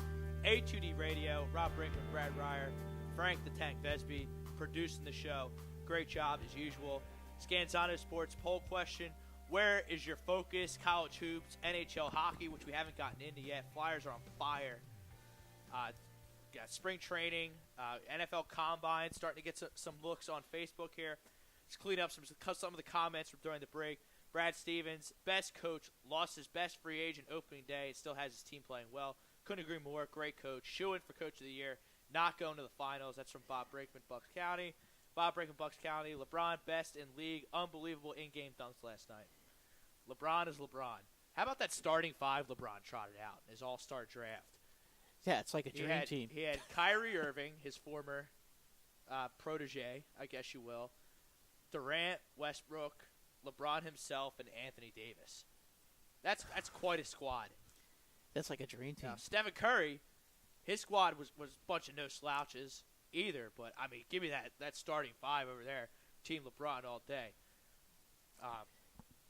Absolutely great. Deion Brown checking in. Let's talk NFL Combine. What positions are you guys checking in for the Eagles? For me, it's inside linebacker, guard, wideout, and safeties. I would love the Eagles to get a young safety, and I think the entire linebacker position needs an overhaul. I don't think Bradham's going to be here. I think he's going to get overpaid by someone. Hicks is unreliable. Kendricks, despite him playing well this year, is a head case. And, Jenkins and McLeod, they're going to be another year older. So those are the two positions that I look at. Yeah, they could draft guys. Yeah, but you could draft guys like that, though. Like I said, I'm basking in the glory of the Eagles Super Bowl till August 1st. Listen, right now, August 1st, Rob, I'm flaunting that ring. Right now, there are no weeds in the garden right now. Right now, absolutely not. The garden right now, the garden is the Garden of Eden. Weeds can grow very quickly. Big, bright, beautiful roses right now, everywhere. Yes, the right now, ripest tomatoes you've ever seen. Yeah, tiger lilies, lilacs, yeah, all that stuff is all sitting in your garden right now. There are no weeds in the garden. Yeah. Meanwhile, when we look at teams like the Giants, who basically have nothing but weeds in the garden, are loaded with dandelions, the Cowboys, who are loaded with dandelions, and the Redskins, who basically are going to be a dumpster fire. And yeah, I could say that even though I'm a Giant fan, I think they'll be better than the Redskins next year. Because I do think the Giants will be okay next year. I think the Eagles just clinched the NFC East next season. Right now. Yeah, they're listen, February 19th, 2018. I they're the champs. I will say this, okay, and you guys can laugh if you want to laugh, but I do think if the Giants draft Barkley and they go out and they pick up two real good offensive linemen, I think that they can definitely contend for a wild card, without question. Are they going to try? Are they going to get along?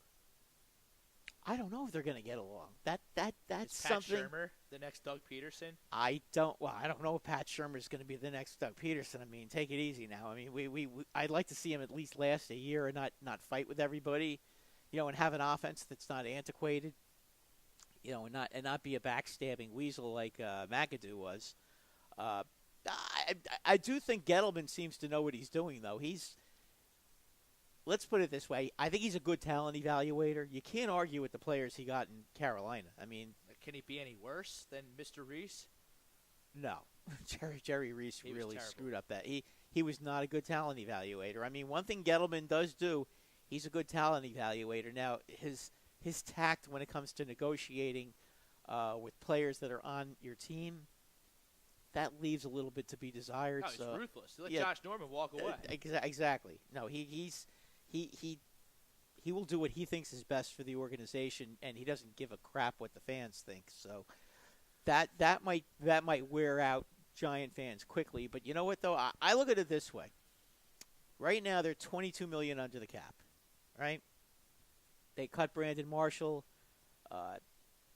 That would be 28, and then there's some other guys you can get rid of. Obviously, you can get rid of Cromartie. Brandon Marshall. They listen. I If told he you stayed the whole healthy, time that was you gonna were right. suck. You were right. You were right. He I mean, stinks.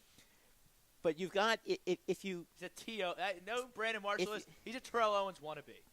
He's not. You don't even mention him in the same planet as Terrell Owens. That's who he wants to be. That's who he thinks he is. He's not. He's not. Freaking loser. No, he's not. But if they draft Barkley, as I said, and you get a couple of offensive linemen, you still have Odell, you still have Shepard, you have Ingram, you've got some solid offensive players.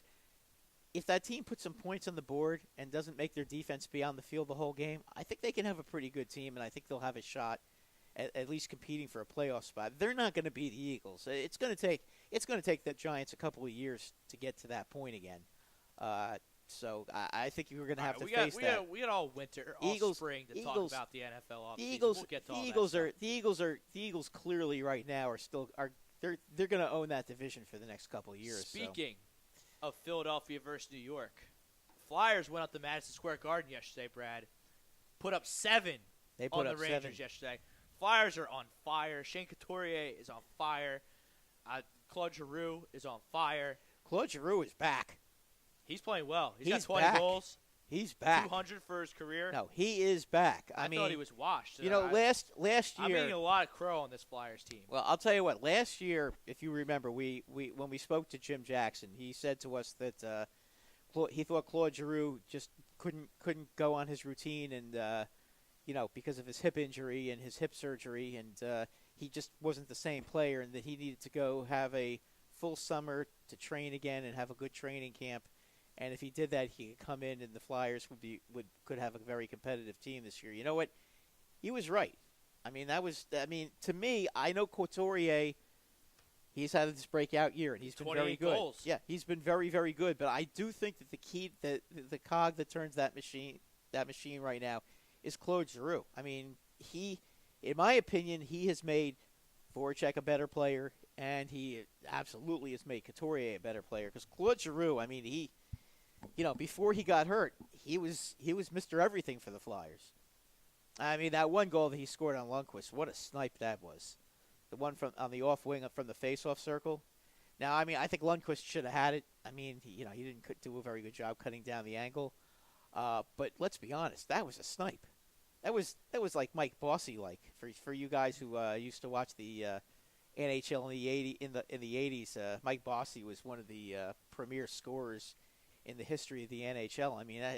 Brett Hull-like. The way he sniped that shot, that was just awesome. The way he picked that corner. You look at the Flyers in terms of the Metropolitan Division, which isn't that good. The Atlantic not as division, good as we thought. The Atlantic Division in the Eastern Conference is improving. By far the cream of the crop of the Eastern Conference. Tampa I Bay, would agree. Boston, Toronto. I would say Tampa Bay and Boston. Yes, Toronto. I don't know yet. Yeah, but all three of those teams have more points than. That's because they're. That's because the bottom of that division is so bad. Let's be honest. You got teams like Ottawa, Montreal, Buffalo. Detroit that have been bad all season. My point being is the Flyers are firmly entrenched. Flyers in are the third position. The Flyers are in a tough spot, though, Rob. They're in a position right now, unless they actually win the division, which I just don't see that happening. They are 5 points behind the Washington Capitals. Yeah, but I think it's going to be tough to win the division because they don't have a goalie right now. They're both hurt. The Washington Capitals are a real good team. I just think that for them to win in the first round of the playoffs, they're going to have to go through either the Capitals or the Penguins in the first round. Listen, I know you guys have always played well against the Penguins. The Penguins are on fire. They won get 5 that, in a row. They're 8-1-1 in their last I get that, 10. but the Penguins, right? The Penguins have been. They're the two-time Stanley Cup champions. Yeah, they have the LeBron James of hockey, Sidney Crosby. Yes, they do. Well, you could debate Kane and you can debate McDavid too. They're both pretty good. What place are they in? Well, don't blame that on McDavid with Edmonton. Chicago is more because Carl Crawford's missed pretty much 3/4 of the season. That when you lose your goalie, that's a killer, and if you don't have a backup, you're dead. And basically, the Blackhawks don't have a backup. But let's get back to the Flyers. The Flyers are playing well. They're scoring goals. They're playing great. I mean, They're playing. listen, Their right now, blue line is stepping up. They're really coming together here. They are really coming together. But again, but they don't have a goalie. The trade deadline is next Monday at 3:00. Yes, but they're guys. What do you do? Well, what can be done? Rob, I sat down. Are they going to trot out this rook Lyons? No, you can't. You can't just trot him out. You got to have somebody else too. You have to have a veteran backup because what happens if he gets hurt?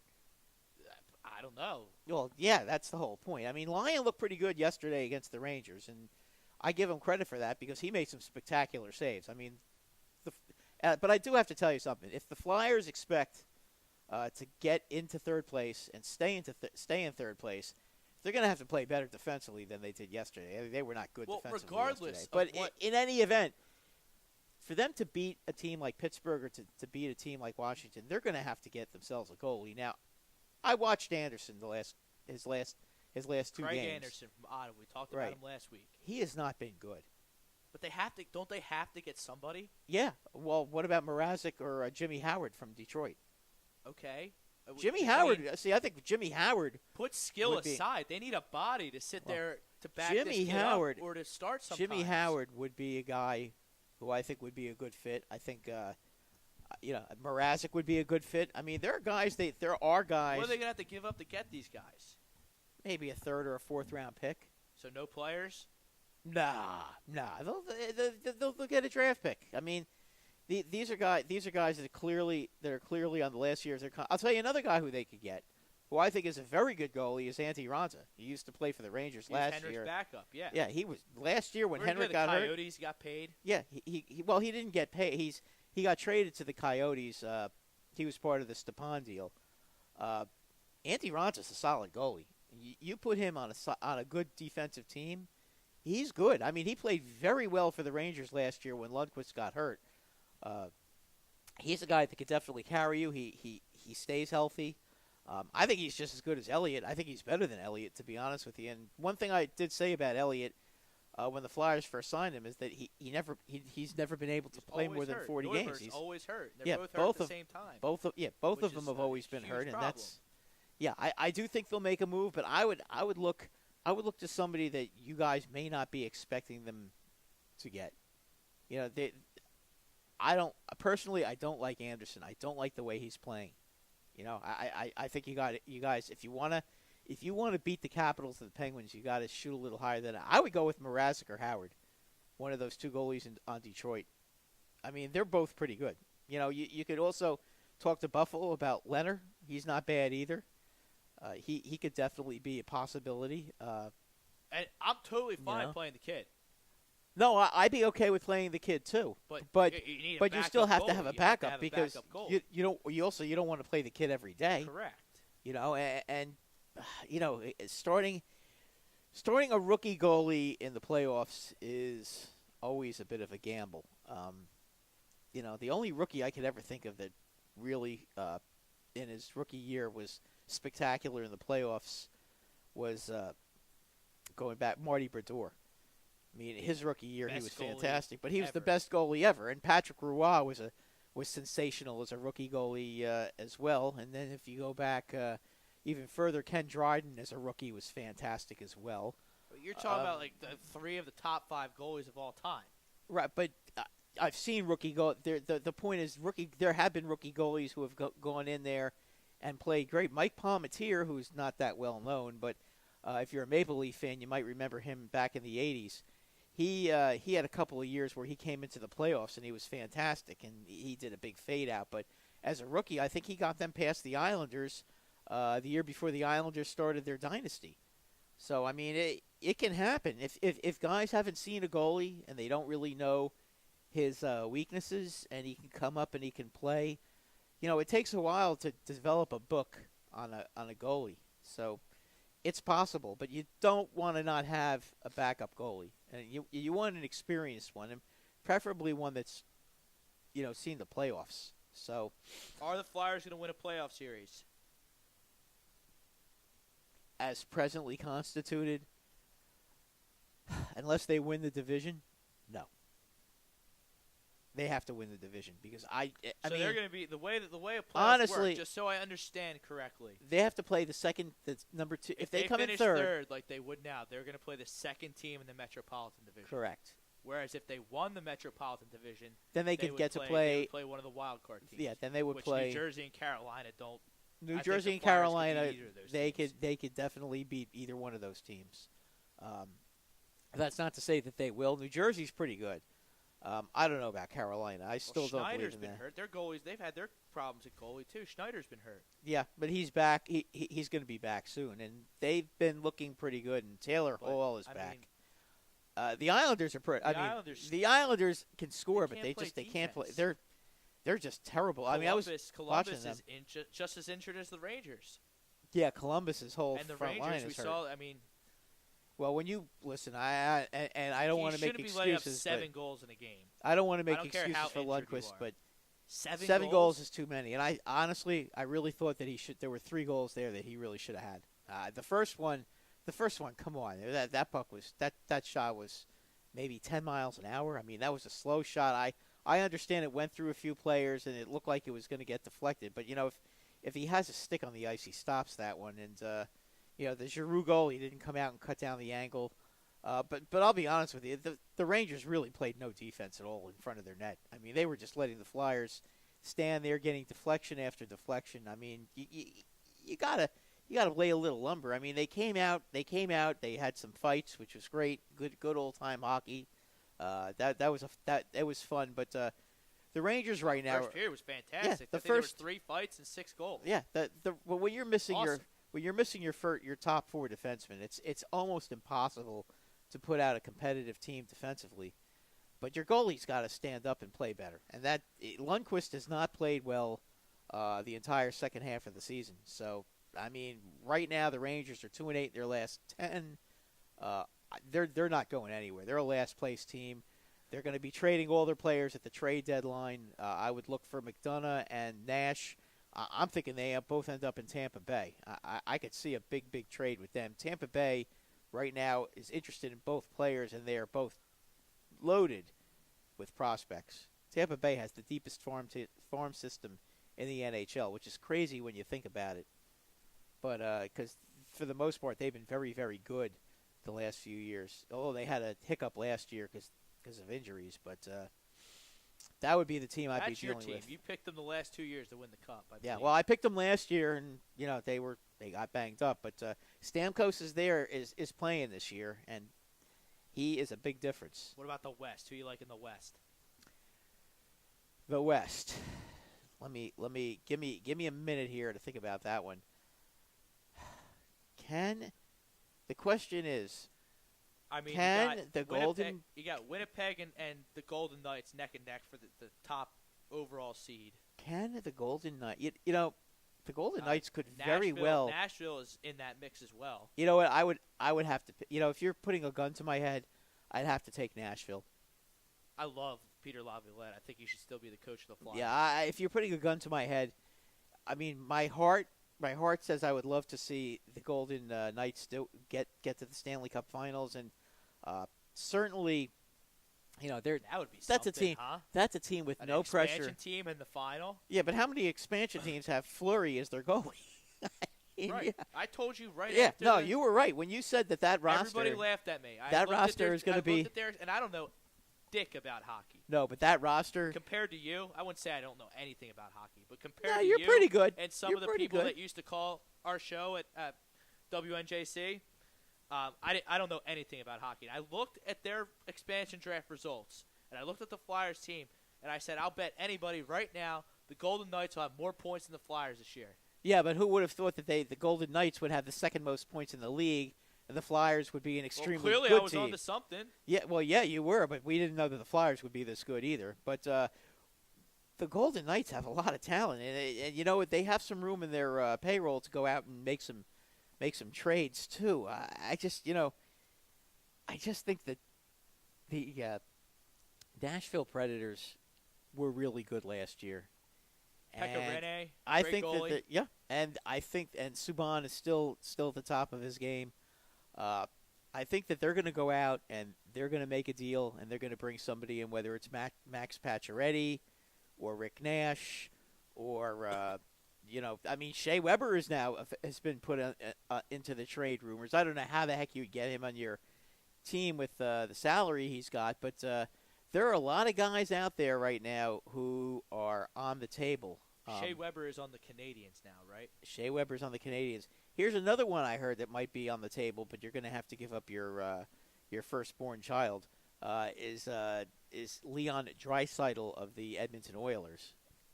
He of the, I believe, 73 points. The Flyers? Any team. Anybody? Any team. Leon Draisaitl. What's wrong with Edmonton? Edmonton is looking for. They want a stud defenseman. Well, I mean, what are they doing? They were in the Western Conference Finals last year. Their goal differential is -29. They're near the bottom. There's only 2 teams worse than them in the Western Conference. This guy Connor McDavid is supposed to be so good. I mean, what are we doing? He is, but he can't do it himself. The whole team just is falling apart. That trade they made when they traded Taylor Hall, like a bunch Taylor of Hall to the Devils for Adam Larson. That trade, and then also trading what's his name, Peverly to the Islanders.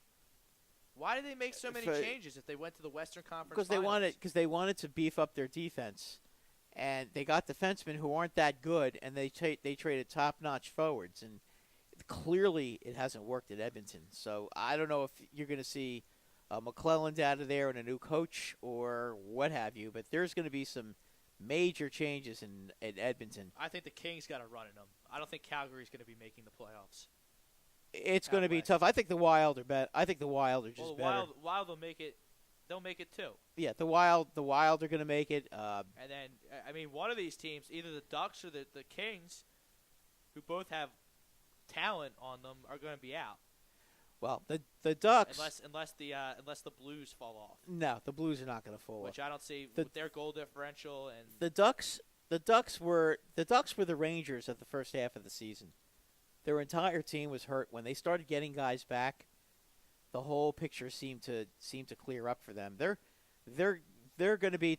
I can't see the Kings not being in the playoffs, but I don't see the Kings going anywhere. It seems like the Western Conference is far superior to the Eastern Conference. Is that a fair statement, Mr. Hockey? It's been like that for a long time. Okay. I mean, that's been going on, except with the exception of the Pittsburgh Penguins the last 2 years, right? Who won the Cup? The West is. But nobody can beat deeper. Crosby. No, but you gotta wonder though, if all the games that the Penguins played the last 2 years, if they run out of gas in the playoffs this year. It took them a while to get going. But keep in mind, last year they won the Stanley Cup and they didn't even have Chris Letang on the team. I mean, does that remind you of a certain football team who didn't have their Eagles. Best player and still won? I mean, that's saying something. That's like what the Eagles did having Nick Foles.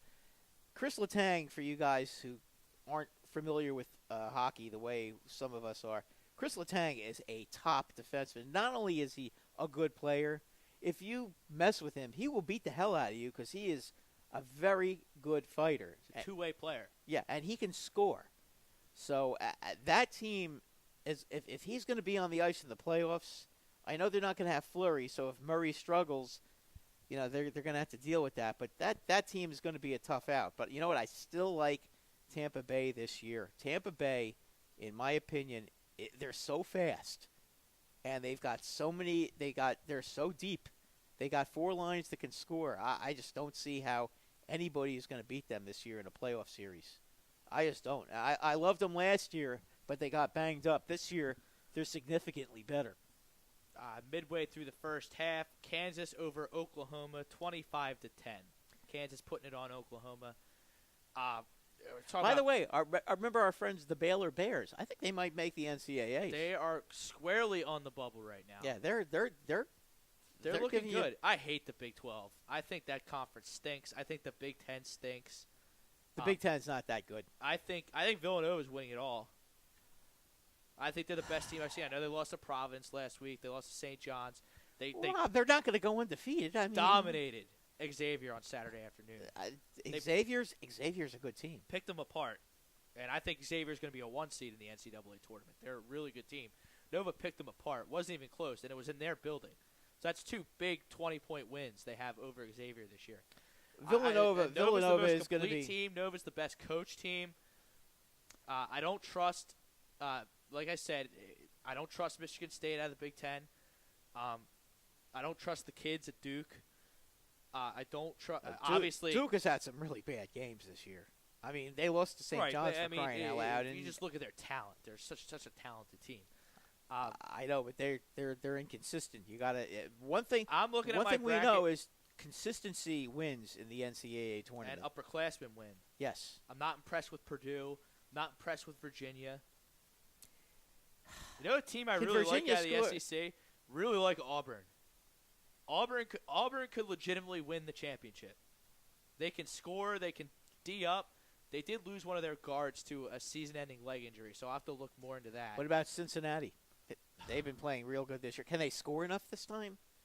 They can never score enough. They just lost to Wichita State at home on Sunday, which they just you know what? It just seems to me because I wasn't a believer in Wichita State. It just seems to me that Cincinnati, every time they make it to the NCAAs, they end up out in the first round because they can't score. Right.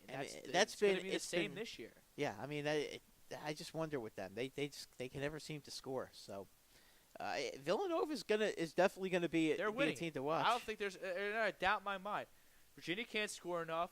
Purdue, I don't even know what Purdue is, honestly.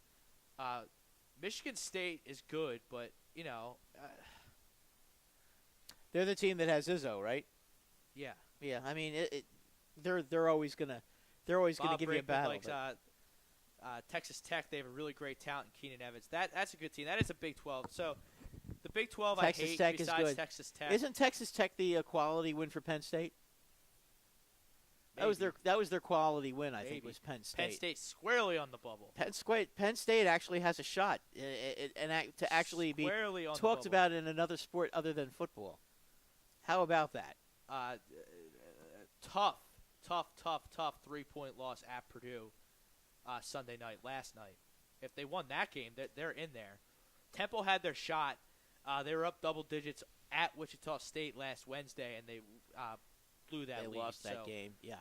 That was really tough to their. We have a comment from a hockey fan 3534. He said, imagine having to play at Winnipeg in the first round if you're a Western Conference team. Yeah, Winnipeg at home. Real good. Just like Vegas at home. Yeah, well, Winnipeg's fans are just really they're That's loud. all I got. Their fans are and they are very enthusiastic. Imagine how cold it is there right now. It's always cold. It's always cold in Winnipeg. But those fans, that's a real tough building to play in if you're the opposing team. The fans are very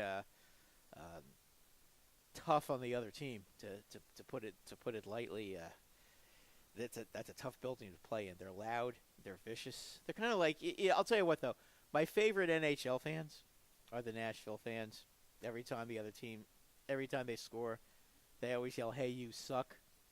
They yell at the goalie. They say the goalie's name 3 times. Could you imagine the Flyers fans did that? Oh my gosh, Frank! Brad would have a meltdown. How can you say that? I've been to my fair share of Predators games. It like when they're I went to school. They're hilarious. Probably one of the best arenas I've ever been to. I've been to like 4 of their games when I was living down in that area. But yeah, they're crazy fans. They're probably one of the craziest fans I've seen in the NHL. Every time they score. Cell Block 303, probably one of the best fan sections in the league. But they're the only ones I've ever heard that every time they score, they yell the goalie's name. Yeah. Last year they were Crawford. It's all you suck. It's all your fault. It's all your fault. No, it's mean. crazy. Yeah, they yell you suck and then they yell it's all your fault. It works. Mean. No, gotta be respectful. Too mean. No. You don't hear Philly fans doing that. Listen, they'll just throw stuff and then just call you some 4-letter words that we can't say on the air. But you know what though, it's hilarious though. Those fans are so animals. funny. They're too mean. Bad sportsmanship. See, I have no problem with being rude to the other team. I leave the fans alone though. Just Let them sit there and watch the game. You don't have to beat them up or throw beer at them. That's just unless they're really asking for it and being jackasses. They're spending their money to help your team build a championship and pay their salaries. If they want to put money in your team's pocket, let them do it. Who cares? Ishmael Rodriguez, when will the Eagles get their rings? I'm sure they're going to have a private party in the offseason somehow, but they will be a ceremony before. I would imagine the first game of the season. Before the first game, they'll raise the banner. I hope they're playing the stupid, stinky Minnesota Vikings. Or how about the Cowboys? Them too. Yeah, that would be be the Giants. Or the Giants. Probably they don't usually play the Giants early in the season. The first game of the season. It's never usually a. Giants always seem to play the Cowboys. It's a division game. Yeah, the Giants always, for some reason, play the Cowboys. I hope it's the Vikings so bad. So bad. Are we playing that division this year? The Viking. I don't know if they're playing that division, but they are playing the Vikings though. The Eagles. The Eagles are playing the Vikings for sure. in Philly. Oh, they're playing him. Yes. So I hope that's the first game of the year. Yeah, you never know. Actually, probably will be. I will invest in 10,000 pacifiers to throw at any fan that has the gall let me ask you a question. to show up at that game. Are we playing the Who's AFC East, our division? Our division? No. We're playing the Jacksonville division, right? We play the Jags division, and we play the maybe we do play we play the Jacksonville Central division or the North, whatever they call it. Trying to remember. No, we play like Tampa Bay's division, I think. You're right. We? Yes. Yeah, we play play Tampa Bay and New Orleans and Atlanta and Carolina. That's not going to be easy. That wouldn't be my first choice. Well, it'll be pretty hard for the Giants because they fucking stink. Well, yeah. It'll be fine for the Eagles. Yeah, they'll lose all four. It'll be fine. Like I said, the Eagles just clinched. They just clinched the NFC East next year. Not even worried about it. Flaunting that ring till. The ring listen, till August 1st. You won, so with Yeah. it comes the spoils. But getting back to college basketball, I'm sorry I so rudely interrupted there. We were just talking about what barbarians the Predators fans were for making fun of the other team. Oh, that's hilarious, though. I do. Well, if God forbid, Brad, the Eagles or the Flyers fans, I would say made up a chant. I like will that, say, I will you say. would be on. Oh, the Phillies a bunch of monsters. They're No, barbarians. I would actually think this, it's pretty. that. No, you wouldn't. I would think Stop that's pretty lying. funny. You're lying through your teeth I right think now. You'd I be think it's all kinda over hilarious. it. No, they're too mean. They pay good money to go see. They don't have to get screamed at like that. Well, the other no. I think if you want to yell at other players on the other team, I think that's Yes. called home field advantage. I Bob never have a Brinkman, problem with that. The Eagles will be playing in London next year against the Jacksonville Jaguars. Wow, I hope will that be- game's actually. I hope they actually televise that game. Well, they have to televise it. It'll be on here Eagles at fans least. will freak out. Yeah, it'll be on Freak here out. at least. But I mean, not on NFL Network. But I mean, like actually put it on like a real network because, yeah. Jeez, they're going to be playing the Jags. That could be a Super Bowl preview too. Could be, especially very if well Gronk be. goes to be in the WWF.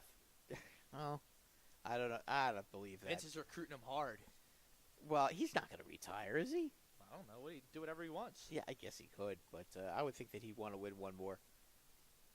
I don't think he'd leave Brady yet. I don't think he's ready to quit.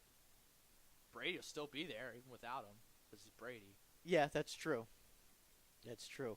He doesn't have the arm he used to have, though. Clearly throwing the long pass. He's I not don't know. quite. He looked pretty good in the Super Bowl. Yeah, he did, but He I mean, carved up the Eagles. he's not gonna. Thank He's God not gonna. the Eagles won, but He's not gonna throw the ball 50, 60 yards anymore, though. I think. God, I think the his, Patriots played on CBS when they went overseas. Well, like I said, I'm flaunting that ring finger till August 1st. Then I'll worry about next season. Back You're to college fine. basketball. Nova's the best team. Villanova's the best team. The best team I've seen. They're the best point guard. I think Jalen Brunson's the best player in the country. I think he should win Player of the Year. is he going to be the first pick in the draft? Do you think? Jalen Brunson, no, he's too short. What is he, a point guard? Yeah, Well, how tall is he? 6'1", 6'2". I mean, Yeah, he might this get picked. He doesn't NBA even have to come out. in this But NBA. no, he's not being talked about Okay. in that discussion. I did read a mock draft recently that had Michael Bridges as a potential lottery pick. So we'll see what happens with that. But I don't. First off, just cross off every team in the Big 12 when you're filling out a bracket. That league stinks. Kansas stinks. Oklahoma stinks. West Virginia stinks. It's a shame Texas lost that point guard, Andrew Jones, to leukemia this year because they could have really done something, I think. What about the Pac? What about the Pac-12? I like Arizona a lot. I think they're really talented, but Arizona State started hot. They've fallen off. They're well coached with Bobby Hurley, but UCLA I'm not buying. Oregon's not that good this year. Oregon State stinks. Stanford stinks. there you have it, people. Rob, and believe me when I tell you about college basketball, I would throw it to Rob because Rob is not that many good teams. Rob is a lot more knowledgeable than I am about college basketball. Bob hit the nail on the head with Texas Tech. They're good out of the Big 12. I really like Auburn out of the SEC. They can really score. They're really physical. Well, Wisconsin isn't any good anymore, so it's not like they're going to be a threat. Big Ten is trash. I'm not buying Purdue at all. What about Ohio State? No. Ohio State. No. There's the 12-5. They're losing their first game. I guarantee that. They've overachieved thus far. They're on the right track. They have a good coach now. But they have a good record, though. They do have a good record. They're not the 8th best team in the country. No, I'm not saying. Give me a break. Gonzaga is also a team I would watch out for. They're always good. But yeah, St. Mary's, they're not that. I'm not impressed with them at all. Wichita State and Cincinnati are meh. So I don't know. Wichita State. I think Wichita State's the kind of team they could probably. Trae Young. They'll win the first round and lose in the second round probably. Ohio State's 16th now. Thank you, but they're not even that. I mean, they got swept by Penn State. I'm picking them to go to the Sweet 16 in my bracket. You fucking get swept by Penn State in basketball? Are you kidding me? Can't have it. Mike Marshall, Oklahoma, Trae Young. Yeah, Oklahoma's not good. They're not a good basketball team. Trae Young is an okay player. He can really score. Okay, we have a question from Lauren Malvo. He wants to know who we like in the NFL draft. Saquon Barkley. Just finish up here. The Bob quarterbacks. Brinkman, Texas could still be a dark horse if their backcourt matures. They have two good big men. I love Shaka Smart. Shaka Smart's a great coach. If Texas gets in, if they get in, squarely on the bubble, I don't like that. I think Texas is better than Oklahoma. I trust Texas with Shaka Smart more than West Virginia. How much do you trust Texas Tech? I trust them the most out of the Big 12, which isn't saying much at all. I don't know, scale 1 to 10, maybe like a 6 or a 7. Okay, so you're not totally a believer in them. And Virginia stinks. If there was ever a season where a 16 seed was going to beat a 1 seed, it might happen this year when the 16 seed plays Virginia. Because they can't score, right? They can't score. Now, they'll probably end up outclassing that team, but, you know. Well, usually what happens is Villanova was a 1 seed last year, and they lost in the second round. They didn't even make the Sweet 16. Listen, sometimes when you get the 1 and 16 seeds, although 16 has never beaten a 1, you'll get a good first half, but ultimately the benches always seem to be the difference, and you know they wear down. They can't play 40 minutes. This is not a vintage Virginia team. Tony Bennett's a good coach. They've had pros on their team in years past. They've had Malcolm Brogdon. They've had Joe Harris, who's on the Nets now. They don't have a pro on this team. Well, what about a team like North Carolina? I mean, are they any good anymore this year, or are they pretty much? No, I mean, I think his name's Lucas May. Last name May. He's a good big man, but you know they've had the same mix of guys for years now. They won the championship last year. North Carolina. That's correct. Right. Do they have the same team as they did last year, or is it pretty much? But I mean, they're not playing. John Burke thinks Duke wins this year. Duke very well might. It'd be very hard for me to pick. It's such a weird year. Duke has the talent to win. They're a young team though. Marvin Bagley's all that. He'll be a top 3 pick in the NBA draft. Texas Tech has 22 wins, top 10 rank. Yeah, Texas Tech is good. Texas Tech is good. We'll see how battle-tested they are because I think their league stinks. Okay. I think the SEC is better than the Big 12. Okay. So who do you think is the favorite in that league? Which one? SEC. I got to go Auburn. Kentucky's not anything this year. Anybody in the ACC have a ghost Duke. of a chance? All right. Duke. I don't think Virginia's a national championship contender at all. Okay. Xavier, as long as they don't play Villanova, they could win it. I mean, this could be What a about year where you Butler? have like an 8 seed in the championship. Butler? Game. No. Well, I said. I mean, you've seen enough of them to probably get a good feel for them, because they've been on a lot. They always seem to be. UNC made the finals 2 years in a row, lost on a buzzer beater to Nova that 1 year. That's true. They did. They've been in the finals the last 2 years. They won last year, and then the Big Smooth got them at the buzzer. Where are they rated 15. this year? They're North a Carolina. top 25 team. Okay. Not anything special. I mean, and then They got the pedigree though, so you have to not. And then- you can't go to sleep on them. Duke has the top 3 recruits coming in next year. The top 3 on the ESPN top 150 they're are gonna all be- going to Duke. They're going to be impossible then for So the next. they're few going to have a years. squad this year. I mean, you got Nova, you got Michigan State, you got Duke. I think Arizona is going to be Arizona is a guy named DeAndre Ayton. Mike Marshall's checking in. The big stunt, DeAndre Ayton. Yeah, he's a walking double-double. He gets 15 rebounds a game. He's just a bad teammate and has a shit attitude. Other than that, he's great. But I think Arizona is going to be Arizona. Everyone says Arizona's underachieving this year. They only have 6 losses. Is that really underachieving? 6 losses? Probably not. They're a top 15 team. Talent-wise, I think that they're a top 10 team. I think they're talented enough to be heard from. It's DeAndre Ayton, Mike. Ayton, I believe it is. Xavier, very good primetime player, and blew it. Supporting cast, legit 7-footer. Xavier's good. They just got to avoid Nova, which they very well could do. Well, they probably won't be in the same bracket as Nova. Probably not. They probably would have to make the Final Four to play Nova. Yeah. So I mean, that's a lot of things can happen And before I that think happens. the Big East is a really good league. So It I always think is.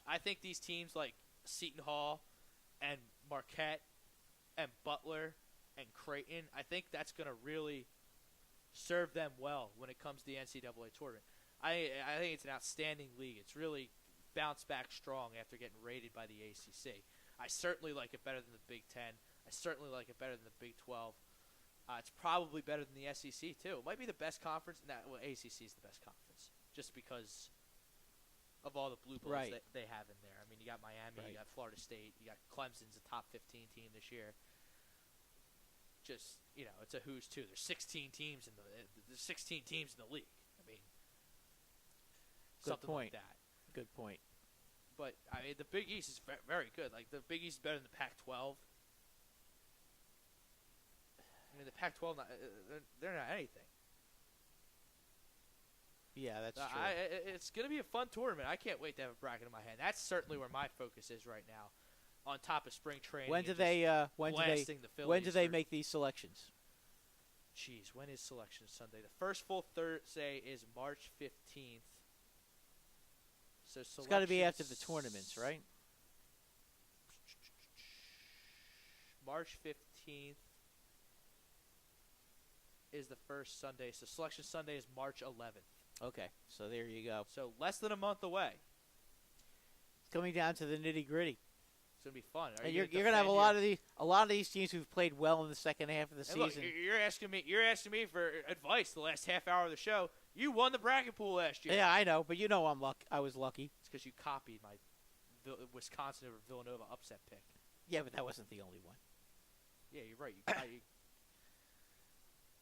That wasn't the only one. But no, I had North Carolina. That was the key. I picked the right team to win. But that was last year. We'll see what happens this year. Okay, now we've got another question here about, are the quarterbacks worth the first round risk? But Josh Rosen is. Yeah, Josh Rosen. I like Josh Rosen Rosen. is. He's my favorite. Sam Darnold stinks. He's a walking turnover. I wouldn't. I wouldn't even be picking him in the first round. Rumors have it that Buffalo wants to move up to the second pick and take the Giants pick. I don't know what they're up to. I think they're looking at a quarterback. Yeah, I can't imagine that. Cardinals Cleveland seem to like Josh Rosen a lot. Yeah, the Cardinals seem to be wanting to move up to Cleveland's first round pick to draft Rosen.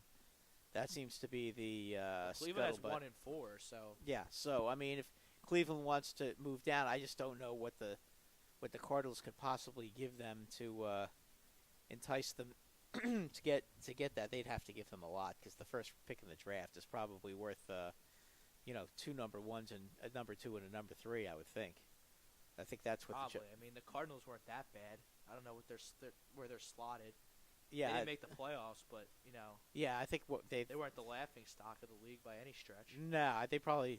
What were they 6-10, 7-9, something like that. Yeah. So they're talking about going. They're probably like the 10th, 11th. They're probably like from 10th or 11th to 2. I mean, I don't know if the Browns would want to do that. Ask Howie Roseman how to trade up that high and not give up anything. Yeah, well, that would be. I remember you are talking about the Browns, though. If I'm the Giants, and I do want to make it clear, I would get rid of Eli Manning and just start all over, but they're not going to do that. So why would you do that when you just explained for 15 minutes how if you make a couple good moves, you can be in a wild card race? I agree. Take Barkley. No, I think that is what they're going to do. I think that if they're going to keep Eli Manning, they're not going to take a quarterback, and they're going to go for Barkley. It's like when the Cowboys had the 4th pick. They took and Elliott. Everyone was like, they had the great O-line, but they have other needs. They should take defense. No, you take the best player, which was Ezekiel Elliott, and thank God they did because Dak Prescott stinks. Yeah, no, I agree. And running the football, I've always thought that even though the vogue is throwing the football, I've always thought that running the football is the most important thing in the NFL because you can control the ball and you can control the clock. They ran the ball just fine. Yeah, exactly. Raised the trophy. You don't have to throw the ball 35, 40 times a game to win. You can run the ball too. And just think if the Giants could actually run the ball, how much better Beckham would be. Because then you'd have to line up 8 guys in the box. Michael Marshall. Brad, do you think the Knicks will finally play their rookie point guard over Jarrett Jack now that they are tanking? I wish they would. I mean, it looks like they're giving Moody a chance, and they're giving at least Trey Burke is not playing over Ntilikina because that would be just silly. I mean, if you're gonna have your first round draft choice, you have to let the guy play. I'm not against Moody getting more playing time than Ntilikina right now, though, because right now, let's be honest, Moody is better right now. So that probably is where it's at right now. The Knicks are not necessarily tanking. They're just not good without Porzingis. What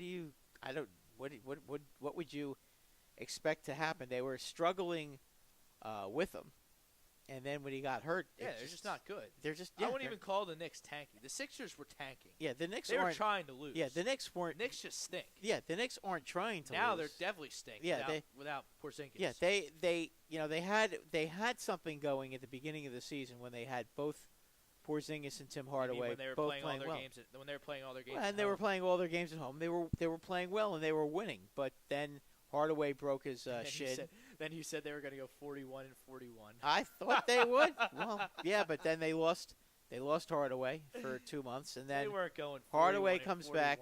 Hardaway comes back, and then Porzingis gets hurt. So, it's not going to happen now. I mean, the Knicks are probably going to win. Maybe what do they have? 23 wins. They'll probably win about 26, 27 games if they're lucky. And they'll get a good draft pick. Yeah. Do they have a draft pick this year? Yes, they do. There you go. Phil did not trade away their picks. That was the one thing he did not want to do was ever trade their picks. He thought that was a bad idea, which I agree. I just wish he wouldn't have drafted. So you got Keane, I would have rather have had Malik drafted Monk. Porzingis, and you didn't trade your draft picks. No. Yeah. I mean, I really would have wished they would have drafted Malik Monk instead of Ntilikina. But Malik Monk's not doing anything. They should have drafted Dennis Smith. Well, Yeah, but Monk was the one that everybody was all over, and I remember everybody was disappointed about that. But Not me. we'll see. I was a De'Aaron Fox fan, and I was a Markelle Fultz fan. Yeah, they'll probably be around 6 or 7 in the lottery. So unless they can somehow get lucky and be in the top 3, and get a great player, they're in trouble. I mean, they're not going to be good next year either. So Porzingis isn't going to be. Porzingis, he can't. Porzingis isn't going to play till January. So, and by the time he gets himself in shape, it'll probably be February, and by then it'll be too late. Maybe 2019, 2020. 2019 would probably be it, and then by then you'll get rid of some of these contracts. So I'd say I feel bad for the Knicks, but I'd be lying. Well, they've been so bad for so long. I mean, they had one good year in the last 10. So unfortunately, that one year they did have a good year. They still have Hornacek. They still have Hornacek. He's horrible. Is he really the problem though? He's not helping. Yeah, I mean, I just wondering because if you don't have a lot of talent, it's really hard to judge a coach. Once you actually have talent, then it's a lot easier to say, well, is this coach actually any good or not? I'll tell you who I think has done a pretty good job is the Nets coach. Yeah, they're respectable. I mean, for a team with very little talent, I mean, they ended up somehow without any draft picks, they ended up having Dinwiddie, who was pretty good. And then they traded for D'Angelo Russell. They don't even have a pick this year. That poor team. Is it that they don't have a pick, or or is it reversed? The Cavs pick. The Cavs pick. That's right. That's right. Cavs have it. The Cavs have it. Next year they'll finally start having their first round Which I think is projected 5th. Yeah. 5th overall. Right now, the Nets pick. Yeah. Well, I mean, it depends on the lottery selection, but LeBron might stay because that GM he built them a squad, didn't give up anything, basically got a whole new team for free, and he didn't give up the Nets pick. No, I know he didn't. That was pretty. He gave up his pick, but he not the Nets pick. Right. Yeah, that was smart. And there's some morons in the NBA. Yeah, there are. Well, unfortunately, Billy King was one of them, and he was the Nets the GM. Worst. And I hated he went that and traded. guy. He went and traded away the Nets' future for Pearson. Billy King. That's why we have to look at that stupid Sixers Chris Webber jersey every week. Yeah, Billy I believe, King. if I'm not mistaken, that was a Billy King. Yeah, Billy King was getting brainchild of the idea. Billy King was getting hate mail from the Net fans. Remember when they gave Kenny Thomas like an 8-year, $60 million deal? Like I wish to forget that, but thanks for reminding me. Oh my God, that guy was terrible. Oh That's my God, it was so bad. And they drafted Rodney Carney. That bum out of Memphis. Can you imagine giving up, switching draft picks and then giving up 3 draft picks? Who was worse, Billy King or Ed Stefanski? Oh, I got a guy who's worse than all of them. Roy Bowe. I don't know. From the what 70s? year? I'm not trying to have a history. 75. Lesson at 10 o'clock at night. Well, Dr. J. He trades Dr. J to the Nets traded Dr. J to that's right. the Sixers. I mean, don't know. Ed Stefanski was pretty bad. I mean, my gosh, he took Evan Turner over Boogie Cousins. Yeah. And he went and got Nate Archibald and spent all that money to get Nate Archibald, and then they trade Julius Erving. Smart. Yep. Yeah. That'll do it for this edition of Sports Hounds. We'll be back on A2D Radio next Monday night from 8 to 10. See you then.